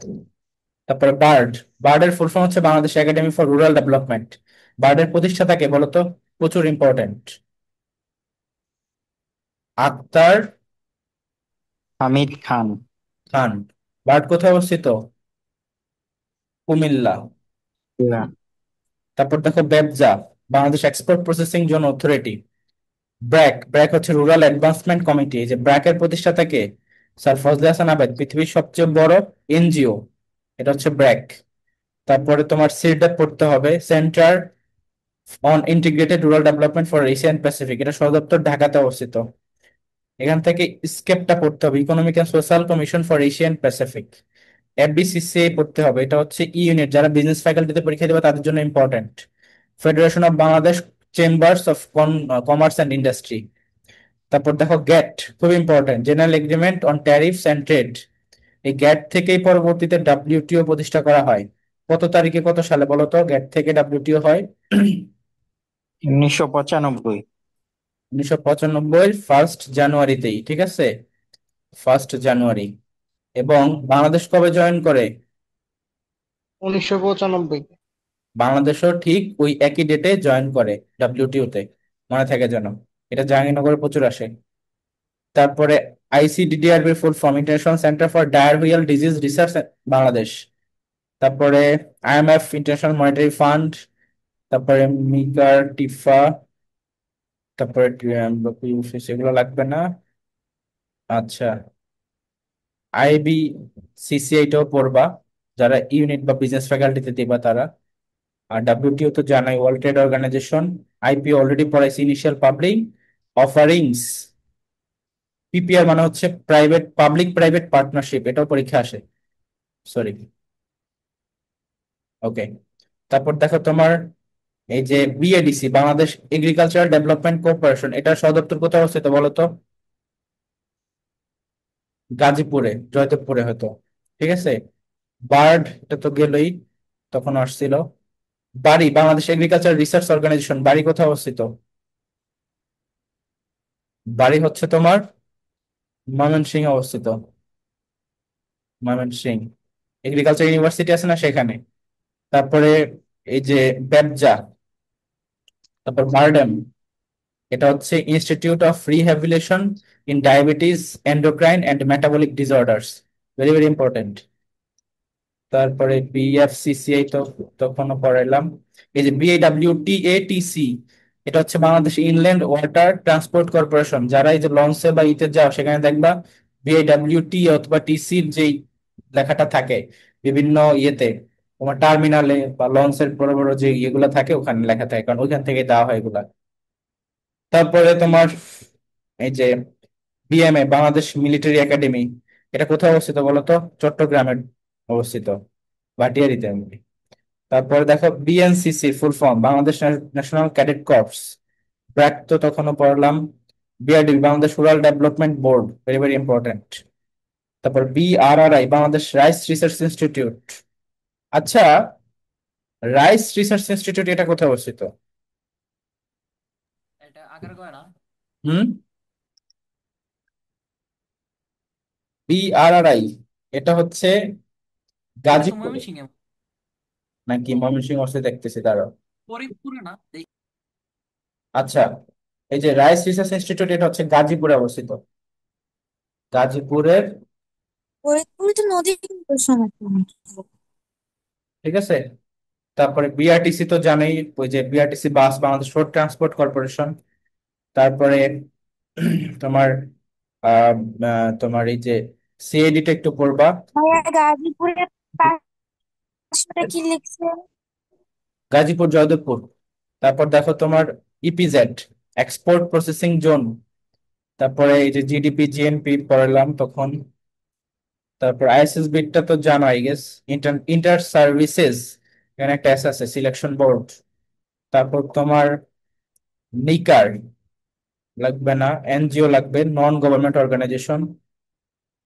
স্পার্শোটা important, space research and remote sensing organisation. UGC university grants commission, VAT value added tax. তারপরে হচ্ছে বাপেক্সপোর বা petroleum exportation, exploration and production. CNG তো জানো I guess, compressed natural gas. LPG হচ্ছে তোমার লিকুইড পেট্রোলিয়াম গ্যাস। জিএসপি হচ্ছে system of preferences. আচ্ছা, তারপরে ইউআরএল এরটা আসে অনেক সময়, uniform resource locator, not location, এটা হচ্ছে লোকেটর, মনে থাকে যেন। আর সিপিইউ মানে হচ্ছে সেন্ট্রাল প্রসেসিং ইউনিট, প্রতিটা কম্পিউটারেরই থাকে। ভিওআইপি হচ্ছে ভয়েস ওভার ইন্টারনেট প্রোটোকল। তারপরে এইচটিএমএল টা প্রচুর আছে, হাইপার টেক্সট মার্কআপ ল্যাঙ্গুয়েজ, মনে থাকে যেন, ভেরি ভেরি ইম্পর্টেন্ট। তারপরে হচ্ছে জিএসএম, এটা হচ্ছে global system for mobile communication. GPRS, general packet radio services, এটা ঠিক আছে। ওয়াইফাই হচ্ছে ওয়্যারলেস ফিডেলিটি। সুইফট হচ্ছে দরকার নাই। তারপরে NBR, national quota for revenue, FBCCI তো পড়লাম, পিপিপি ট্যাক্স। সো এই হচ্ছে, এটা হবে টিন, মূলত ট্যাক্স না, টিন, টিআইএন। আচ্ছা, সো এই যে অ্যাব্রিভিয়েশন গুলো এখানে মার্ক করলাম এবং যেগুলা এক্সট্রা ইনফরমেশন বললাম, এগুলো এক একটা এমসিকিউ নেক্সট অ্যাডমিশন টেস্টে। সো ওভারঅল একটা রিক্যাপ করে দিচ্ছি তোমাদেরকে। এখানে প্রিভিয়াস ইয়ারের কোশ্চেন দেওয়া আছে, এগুলো পড়ার দরকার নাই, এগুলো এইভাবে আসবে না। তোমাদেরকে যা কনসেপ্ট পড়াইছি তা পড়বা, প্রিভিয়াস ইয়ারের কোশ্চেন এখান থেকে পড়ার দরকার নেই। কারণ আগে এটা তোমার একদম ইকোনমিক্স এর ভিতরের বই থেকে কোশ্চেন আসতো, তখন বি ইউনিটেও সাবজেক্টিভ জিকে ছিল, কিন্তু বি ইউনিটে এখন এটার সাবজেক্টিভ জিকে নাই। সি ইউনিটে সাবজেক্টিভ জিকে, বি ইউনিটে ওভারঅল জিকে। তাই ইকোনমিক্স রিলেটেড এই নর্মাল জেনারেল কোশ্চেন গুলো আসে। সো এগুলা পড়বা। এখন আরেকটা টপিক যেটা আমরা এখানে স্কিপ করছি, দ্যাট ইজ তোমার হলো যে অর্থনৈতিক সমীক্ষা, যে সুখী দেশের তালিকা, তারপর মানব উন্নয়ন সূচকের তালিকা, হিউম্যান ডেভেলপমেন্ট ইন্ডেক্স, তারপর হলো তোমার হেনলি পাসপোর্ট সূচকে, বা কোন দেশ সবচেয়ে বেশি তোমার ইয়ে মানে দুর্নীতিতে সবচেয়ে বেশি কোন দেশ, বা সবচেয়ে কম দুর্নীতি কোন দেশে, বাংলাদেশ অবস্থান কত। তো এগুলা থেকেও তো একটা এমসিকিউ প্রতি বছরই থাকে। ওই টপিকটা আমরা এখন স্কিপ করলাম, দ্য রিজন ইজ এটা হচ্ছে আমাদেরকে আপডেট করতে হবে। সো যখন তোমাদেরকে আমি রিভিশন ব্যাচের শেষ দিকে একদম পরীক্ষার আগে আগে যখন তোমাদেরকে ওই যে বললাম না তিনটা পার্টে দাগিয়ে দিব, Bangladesh part, international part, recent part, সেখানে রিসেন্টের মধ্যে আমি অর্থনৈতিক সমীক্ষাটা ইনক্লুড করে দাগিয়ে দিব। ওটা এখন করে লাভ নাই, তোমাকে আপডেটটাই করতে হবে। সো এই হচ্ছে বিষয়। তো আমাদের এখানে ইকোনমিক্স এর মধ্যে আমরা যা যা পড়লাম এখানে, এগুলা থেকে তুমি 3-4টার উপরে এমসিকিউ কমন পাবে, এটা মাস্ট। আর অলরেডি এটা আমার মুখের কথা বিশ্বাস করার দরকার নাই, তোমরা সেকেন্ড টাইমার, তোমরা ওয়েল ম্যাচিউর, তোমরা অলরেডি পরীক্ষা দিয়ে আসছো, এই কোশ্চেন গুলো প্রিভিয়াস ইয়ার গুলোতে আসছিল কিনা বলো। জি ভাইয়া। জি ভাইয়া। সো তোমরাই এটা সবচেয়ে ভালো জানো। এই জন্য যা যা পড়াইছি ভালোভাবে কমপ্লিট করবা, এবং তোমাদের নেক্সট এক্সামে এটা থেকে তো কোশ্চেন থাকবে, অনেকগুলো কোশ্চেন থাকবে। সো মানে ভালো করে এটা রিভিশন দিবা, এন্ড হচ্ছে যেটা বললাম নোট করার, ওইভাবে নোটটা করবা।